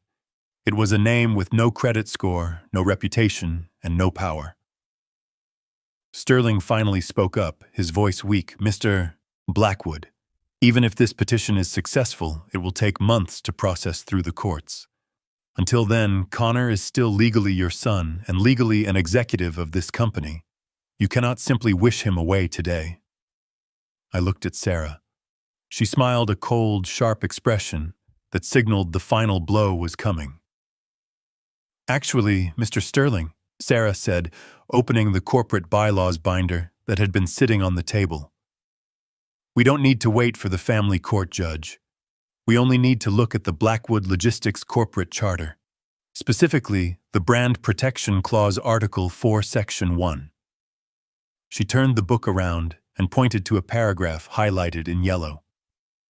Would you like to read it to the board, Mr. Sterling, or shall I? Sarah asked. Sterling leaned in, reading the text. His shoulders slumped.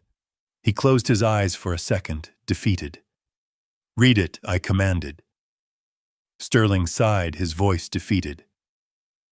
It says, the position of Chief Executive Officer and any position with unilateral spending authority over $100,000 must be held by a direct descendant or a legally recognized member of the Blackwood family in good standing who bears the Blackwood surname.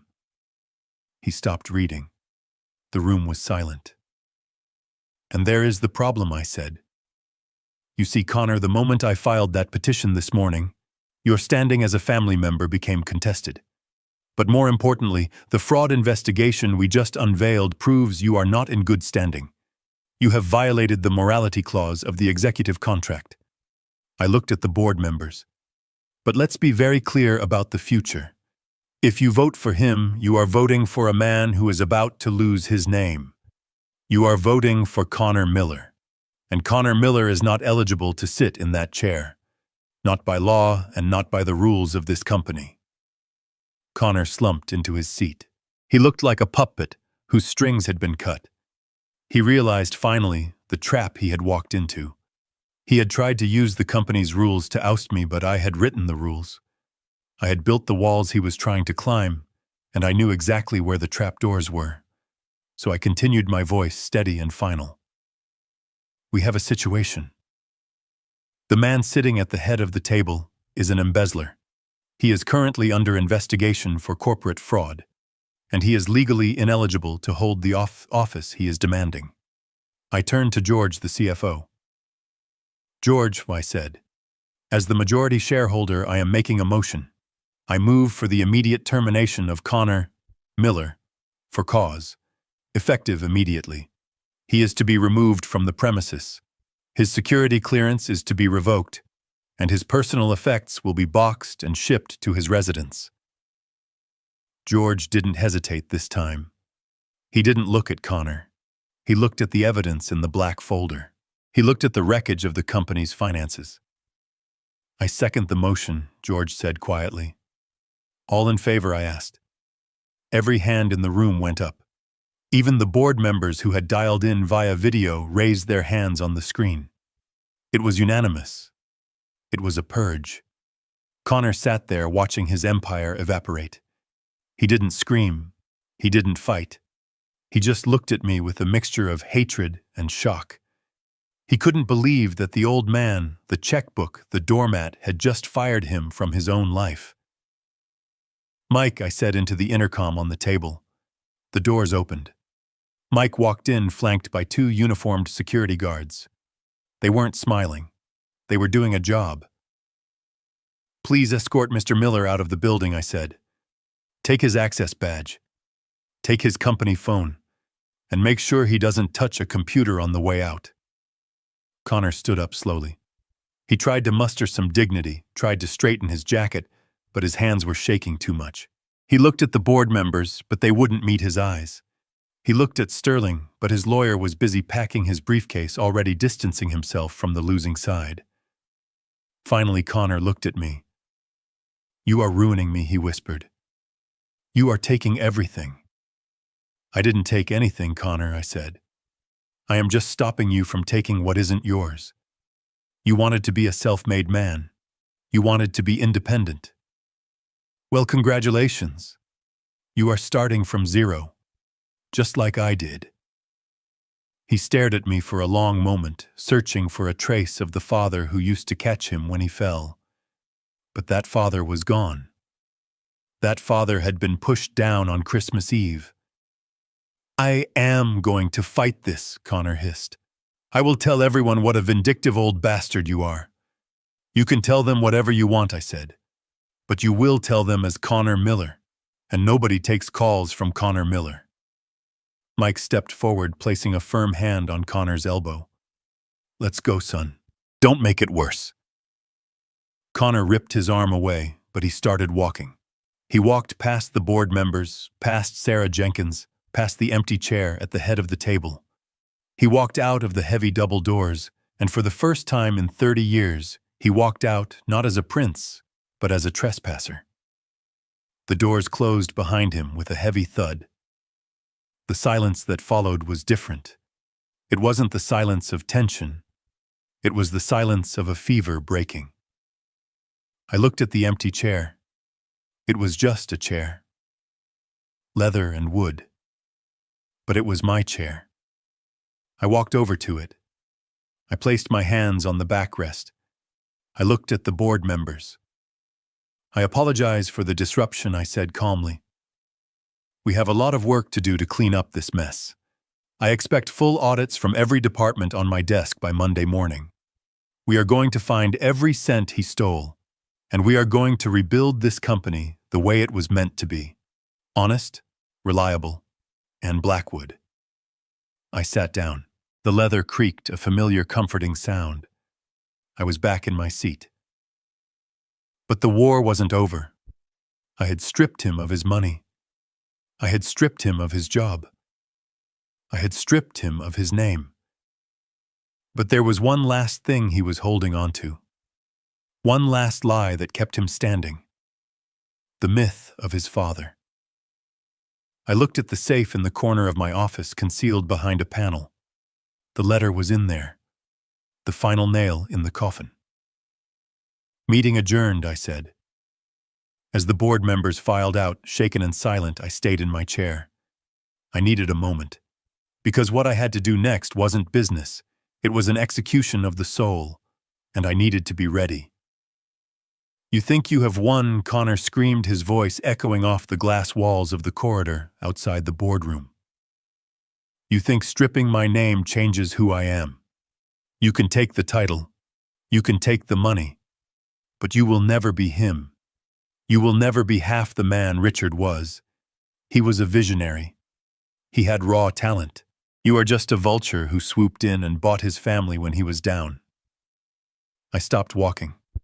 My hand was on the door handle of my private office. Mike and the security guards had a firm grip on Connor's arms, restraining him as he thrashed, his face twisted into a mask of pure, unadulterated hatred. He wasn't fighting for his job anymore. He was fighting for his identity. He was fighting for the mythology he had built his entire life around. "Let him go, Mike," I said quietly. Mike hesitated, looking at Connor's clenched fists. "Boss, he is unstable." "Let him go," I repeated, opening my office door. "Let him come in. He has one last thing to say, and I have one last thing to show him." Mike released his grip. Connor stumbled forward, straightening his jacket with a jerky, aggressive motion. He followed me into the office, the sanctuary where I had spent more hours than I had spent in my own home. He stood in the center of the room, breathing heavily, his eyes darting around the space he had so desperately wanted to occupy. "You are a thief, Harrison," Connor spat, the venom in his voice thick. "You stole my mother. You stole my childhood. And now you are stealing my future because you are jealous. You are jealous that even from the grave Richard commands more respect than you do with all your millions. He was a builder. He was a king. You are just the guy who pays the bills." I walked behind my desk. I didn't sit down. I turned my back to him and faced the wall paneling. I pressed the hidden release catch. The wood panel slid aside with a soft hiss, revealing the steel safe embedded in the wall. "You have spent 30 years building a temple to a man you never knew," I said, my voice calm, almost conversational. "You have built your entire self-worth on the idea that you are the son of a tragic hero, a man who was too good for this world, a man who loved you so much that his absence was a cosmic injustice." I spun the dial. Left, right, left. The tumblers clicked into place. "You blame me for erased him," I continued. "You think I bought your mother's loyalty and forced her to forget him. You think I tried to replace him. But the truth, Connor, is that I didn't have to replace him, because he was never there." "You are a liar," Connor shouted, stepping toward the desk. "He loved me. Mom told me. He wrote letters. He sent gifts. You hid them. You destroyed them because you couldn't stand the competition." I opened the heavy steel door. I reached into the dark recess, past the stack of bonds, past the emergency cash. My fingers closed around a single sealed plastic sleeve. Inside was a piece of paper folded into thirds, yellowed with age and brittle to the touch. I turned around and placed the plastic sleeve on the desk. I smoothed it out. "He did write a letter," I said. "Just one. In 1990. A few months before you turned 4. Connor stopped, his eyes fixed on the paper. He recognized the handwriting. It was jagged, erratic, the scrawl of a man whose hands couldn't stop shaking. He had seen samples of it in the few old birthday cards Patricia had forged over the years. But this looked different. This looked raw. "Read it," I said. He didn't move. He stood there, paralyzed by a sudden instinctive fear. The same fear a child feels before opening a door to a dark room. "Read it, Connor," I commanded. "You wanted to know the man. You wanted to claim his legacy. Here it is. This is his legacy. This is the only thing he ever gave you." Connor reached out his hand, trembling uncontrollably. He picked up the plastic sleeve. He brought it close to his face. I saw his eyes scanning the lines. I saw his breath hitch. I saw the blood drain from his face until he looked like a corpse standing upright. "I know the words by heart," I said softly. "I don't need to look at it." I began to recite the text, my voice filling the silence of the room, matching the rhythm of his reading. To Harrison. "I know you are sniffing around Patricia. If you want her and the baggage, you can have them. But I know you have cash. I need $10,000. Bring it to the motel on Route 1 tonight. If you bring the cash, I will sign the papers. I will sign over full custody. I will waive my rights. I don't want to see them again." I paused. Connor lowered the paper slightly, looking at me with wide, horrified eyes. He looked like he had been shot in the gut. "Keep reading," I said. "Read the last line." Connor's lips moved, but no sound came out. He forced the words out, a whisper that shattered his soul. "I need the fix more than I need that annoying brat. He is just a mouth to feed. Give me the money and he is yours." He stared at the signature at the bottom. Richard Miller.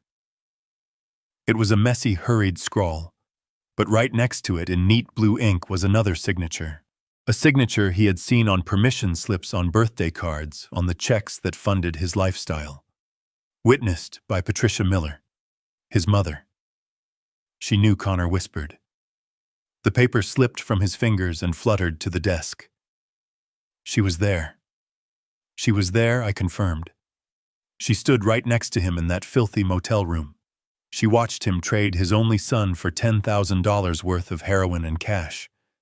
She watched him sign you away like a used car he couldn't afford to gas up anymore.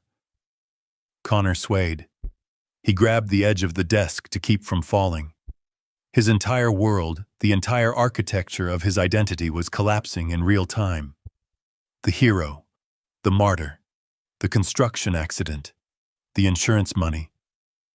All of it was dust. "He sold me," Connor said, his voice breaking into a sob. "He sold me for drugs." "He didn't just sell you," I said, leaning forward, my voice hard and unforgiving.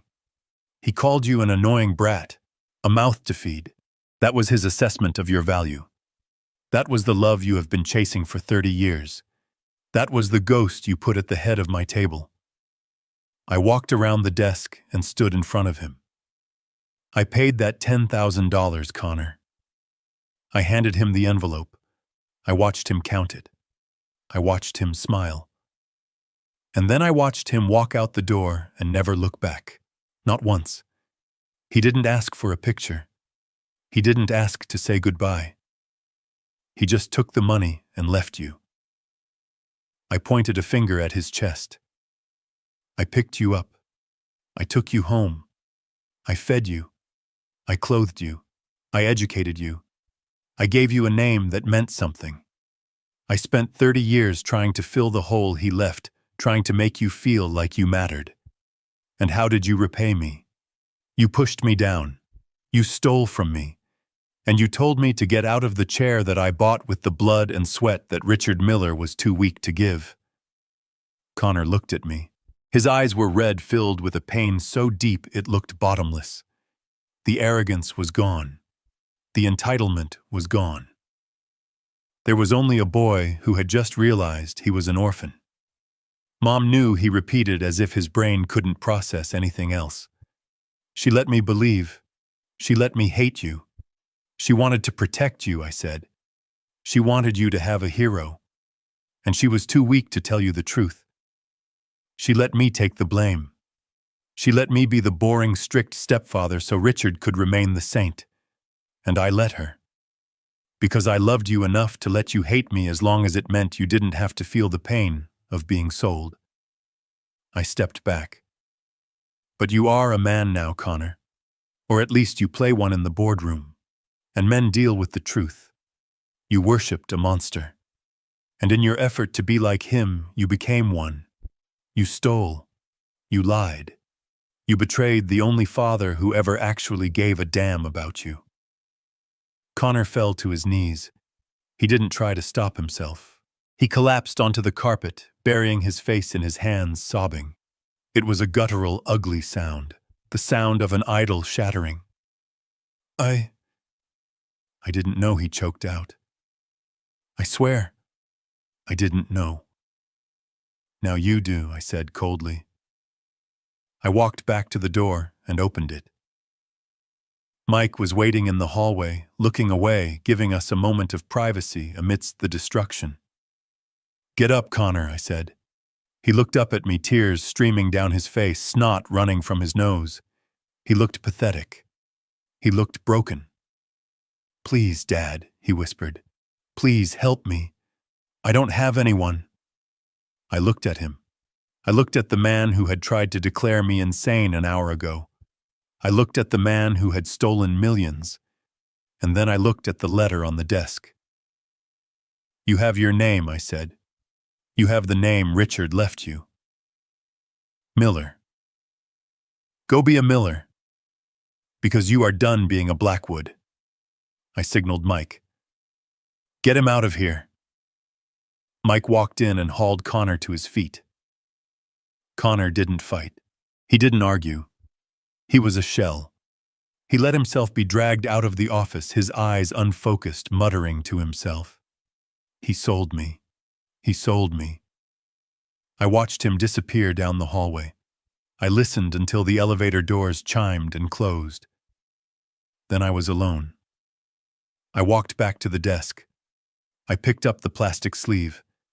I looked at the jagged handwriting one last time. $10,000.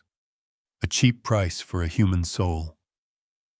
I put the letter back in the safe and closed the heavy steel door. I spun the dial, locked it away. The secret was out. The poison had been drawn. I walked over to my chair. The leather was still warm from where Connor had sat earlier pretending to be a king. I sat down. I swiveled to look out the window at the harbor. The sun was setting, casting long shadows over the water. It was over. I had won. But as I sat there in the silence of my victory, I didn't feel triumphant. I felt heavy. I felt the weight of 30 years of silence. I felt the grief of a father who had saved a boy's life, but couldn't save his soul. I took a deep breath. Then I picked up the phone. I had a company to rebuild. I had a life to reclaim.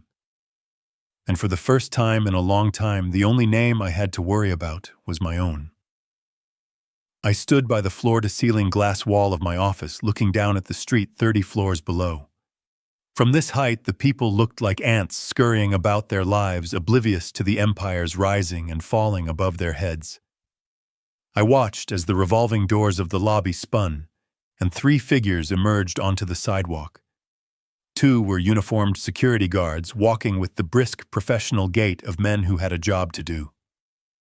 The 3rd figure was stumbling, resisting, his arms flailing in a futile attempt to regain control. It was Connor. He didn't look like a CEO anymore. He didn't look like the heir to a logistics dynasty. He looked like a man who had just been evicted from his own life. I saw him shout something at the guards, pointing a shaking finger back at the building, back at me. They didn't engage. They simply released him at the curb, turned their backs, and walked away. Connor stood there for a moment, alone on the pavement, surrounded by the bustling city he thought he owned. He reached into his pocket for his phone, probably to call the partners of his secret shell company, Richard's Legacy Holdings. He didn't know yet that those calls would go unanswered. Sarah Jenkins was efficient. While I was conducting the board meeting, her team had already sent legal notices to every vendor, every client, and every bank associated with Connor's side business. The notices were polite but lethal, informing them that Blackwood Logistics was initiating a fraud investigation, and that any entity doing business with Richard's Legacy Holdings would be considered complicit in the embezzlement of corporate funds. I imagined the scene on the other end of those phone lines. Panic. Shredders turning on. Hasty emails canceling contracts. Connor Miller was radioactive. By the time the sun set today, his secret company would be nothing more than a pile of debt and a cautionary tale. He had built his castle on sand, and I had just summoned the tide. I turned away from the window. The office felt cleaner somehow, but there was one piece of business left. The hardest piece, Mo. My assistant buzzed in. "Mrs. Blackwood is here, Harrison. She says it is an emergency." "Send her in," I said. I didn't sit behind my desk this time. I stood in the middle of the room waiting. When Patricia entered, she looked nothing like the socialite who had hosted the Christmas party just 48 hours ago. Her hair was pulled back in a severe, messy bun. Her face was devoid of makeup, revealing the lines of age and stress she usually fought so hard to hide. She looked small. She closed the door and leaned against it, as if she needed the support to stay upright. She looked at me, her eyes red and swollen. "They took him," she whispered. "I saw it on the news. They said he was escorted out by security." "Harrison, he is your son." "He is not my son," I said, my voice flat. "He is Richard Miller's son. And today he joined the family business of losing everything." She pushed off the door and walked toward me, her hands clasped in a pleading gesture. "Please, Harrison. I know he made mistakes. I know I made mistakes. But you can't destroy him. He has nothing without you. He has no money. He has no job. He doesn't even have a car. How is he supposed to live? He can get a job, I suggested. I hear the warehouse is hiring forklift drivers. It is honest work. It pays better than what his father did." She flinched as if I had slapped her. "Don't be cruel. That is not who you are. You are a good man, Harrison. You are a generous man. That is why I married you." "Is it?" I asked. "Is that why you married me? Or did you marry me because I was the only one willing to pay the $50,000 to keep the sharks away from your door?" She stopped biting her lip. "I am sorry," she said, her voice trembling. "I am so sorry for lying about the money. I just wanted to help him get started. I thought if he had his own success, he would finally stop being so angry. I did it for peace, Harrison. I did it for us." "For us," I repeated, shaking my head. "You stole $300,000 from me for us.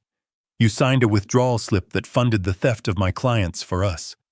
You watched him push me down and told me to be quiet for us." I walked over to my desk and picked up a blue folder. It wasn't the forensic audit. It was something Sarah had prepared an hour ago. "There is no US anymore, Patricia." I held out the folder. She didn't take it. She stared at it with dread. "What is that?" she asked, her voice barely audible. "It is a petition for divorce," I said. "Irreconcilable differences and fraud." "No!" She gasped, tears spilling over again. "You can't. After 30 years. Harrison, we have a life, we have a home. You can't just throw me away because of one mistake." "It wasn't one mistake," I said. "It was a lifetime of choosing him over me. It was 30 years of letting a ghost sit at the head of my table." She fell to her knees. It was a dramatic, desperate move, the kind she used to pull when she wanted a new vacation home or a piece of jewelry. "I won't sign it," she sobbed, clutching at my pant leg. "I will fight you. I will take half.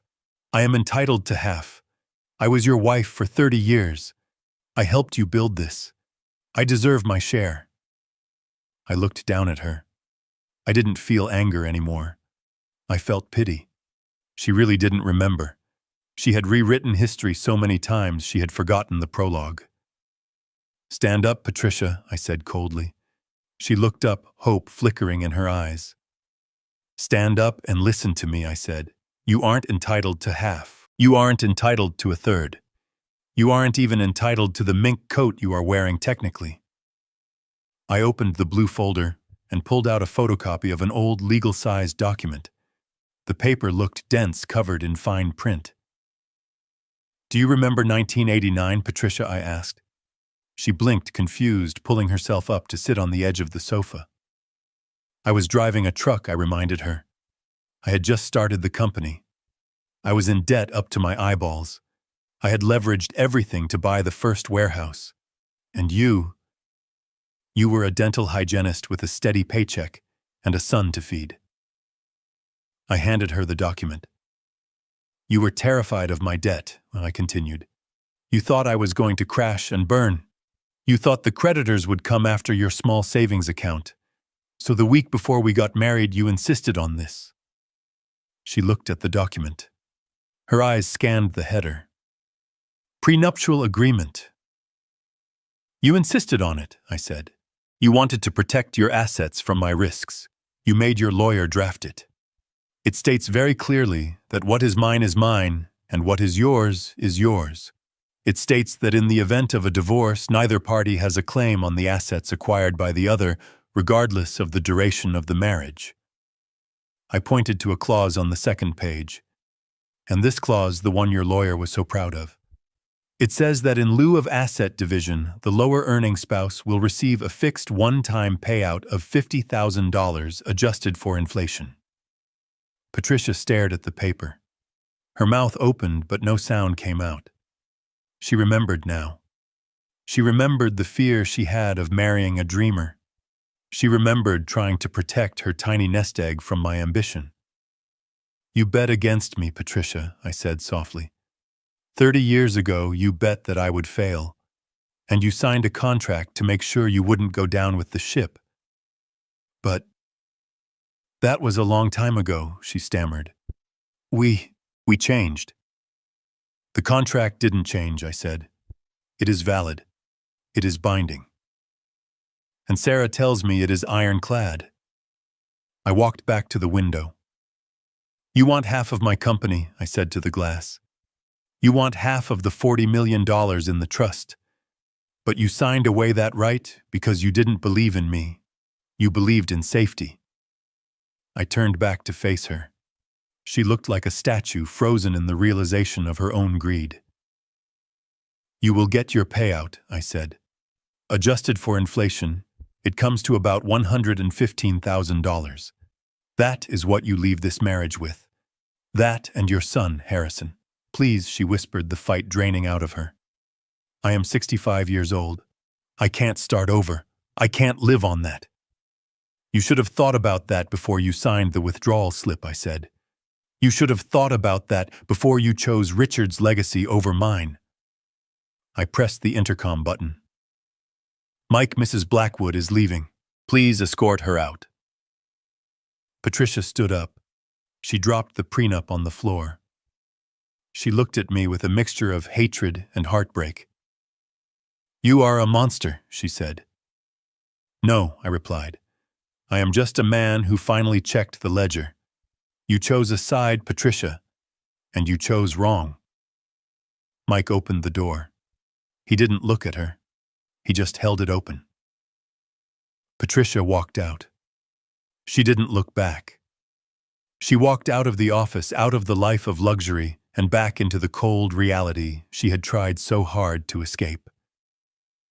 I was alone again. The office was silent. I looked at the prenup lying on the floor. It was a piece of paper from a different lifetime, a testament to a young man's foolish love and a young woman's calculating fear. I picked it up and put it in the shredder. I didn't need the copy. Sarah had the original. I sat down in my chair. My hip ached, but it was a dull ache now fading. I had stripped them of everything. The money, the name, the future. I had done what had to be done. But as the sun began to set over the city, I didn't feel like celebrating. I felt the deep, hollow quiet of a house that has been cleaned out. I had won the war, but I had burned the village to do it. I needed a drink, but not here.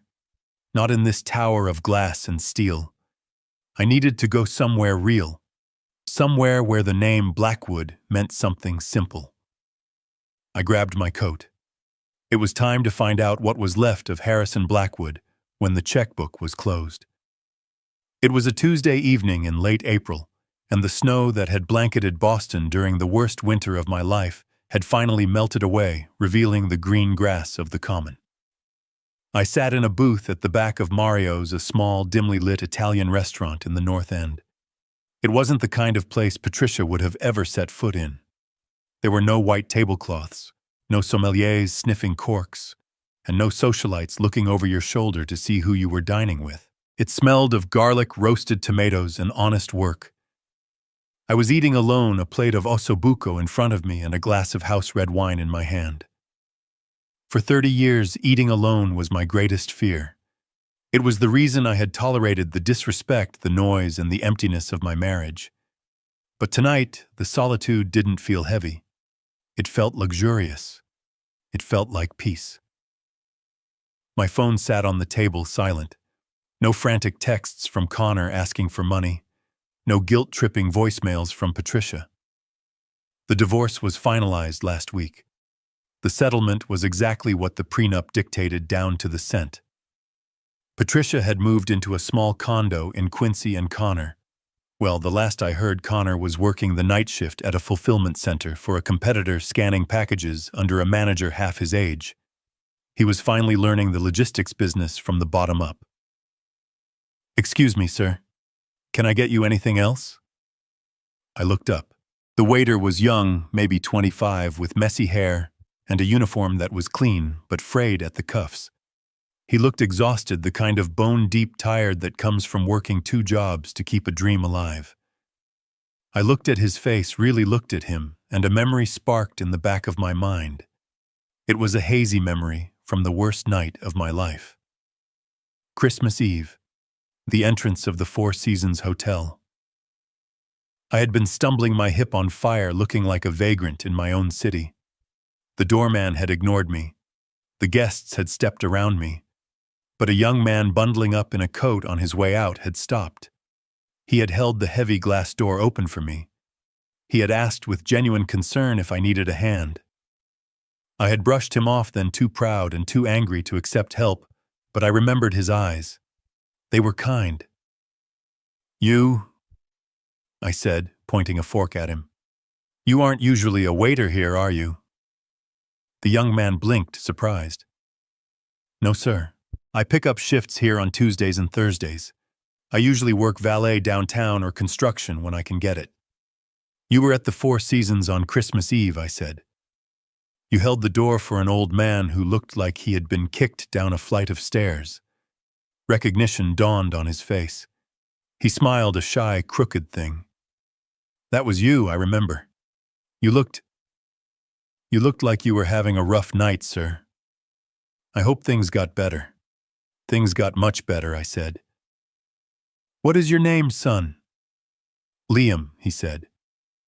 "Liam Sullivan." "Sit down, Liam," I said, gesturing to the empty seat across from me.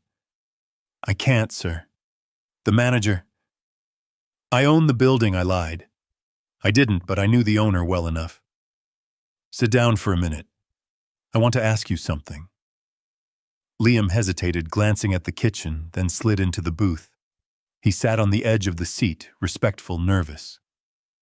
"What do you do when you aren't working 3 jobs, Liam?" I asked. "I study," he said, his eyes lighting up just a fraction.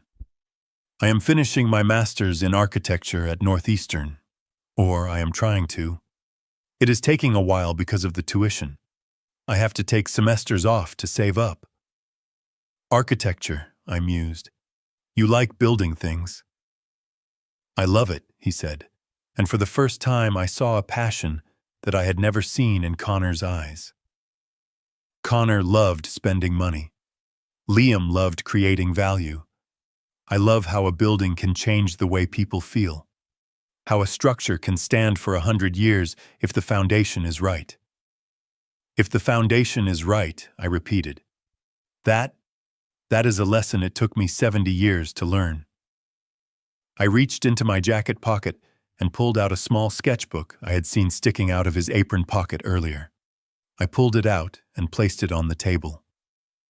"May I ask?" Liam blushed.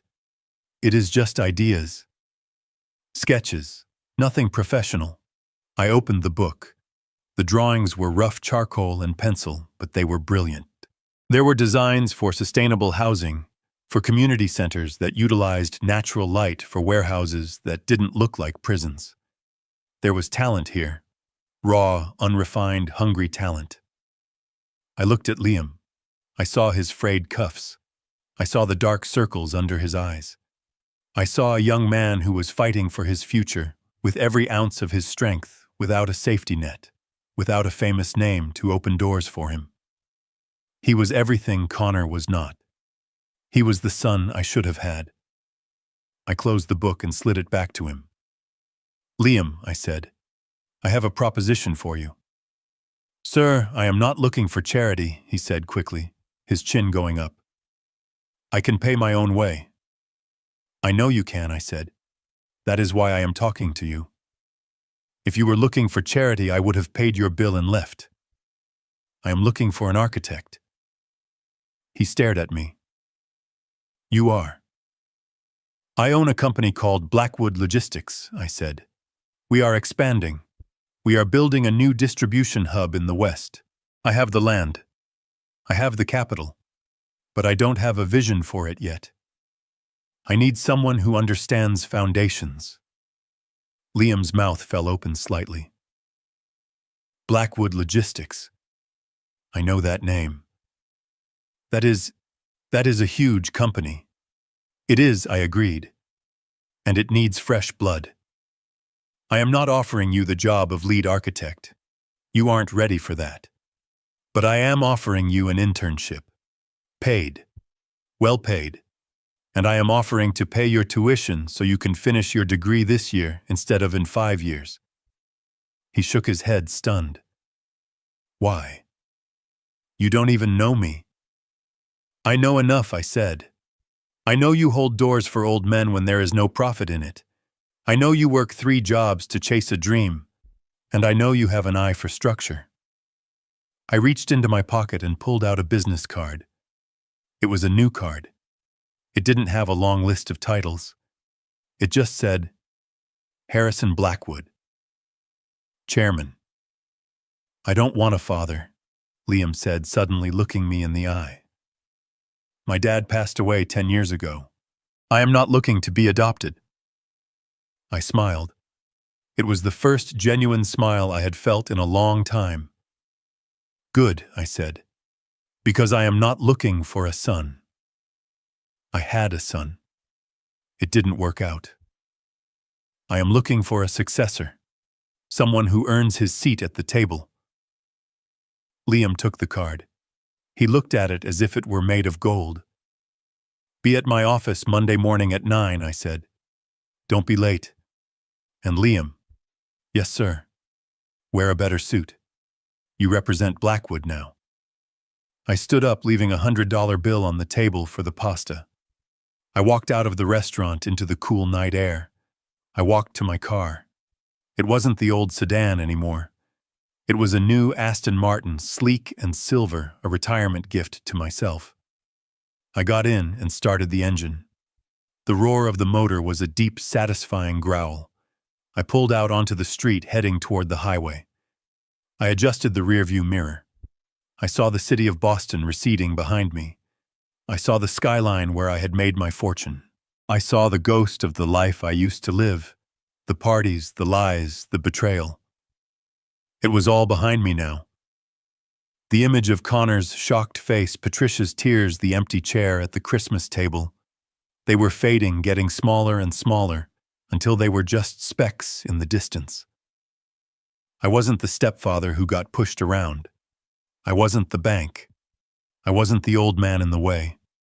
I was Harrison Blackwood. I had built an empire once from nothing, and now with a little luck and the right people by my side, I was going to do it again. I pressed the accelerator. The car surged forward into the night. The road ahead was dark, but my headlights cut a clear, bright path through the shadows. I was driving fast. I was driving free. And for the first time in 30 years, I knew exactly where I was going. This story teaches us a brutal but necessary truth. Family is defined by respect, not just blood or financial dependency. For 30 years, I thought love meant giving without condition. But I learned that enabling entitlement is just a slow form of self-destruction. True generosity should empower people, not cripple their character. We must remember that our dignity has no price tag, and setting boundaries is not an act of cruelty, but an act of survival. It is never too late to reclaim your name, cut the anchors dragging you down, and build a legacy with people who value your soul, not just your checkbook. If Harrison's journey of taking back his life resonated with you, please hit the like button and subscribe to the channel. It really helps us bring you more stories of justice and redemption. Have you ever had to cut off a toxic family member to save your own peace? Tell me your story in the comments below. I read every single one. See you in the next story.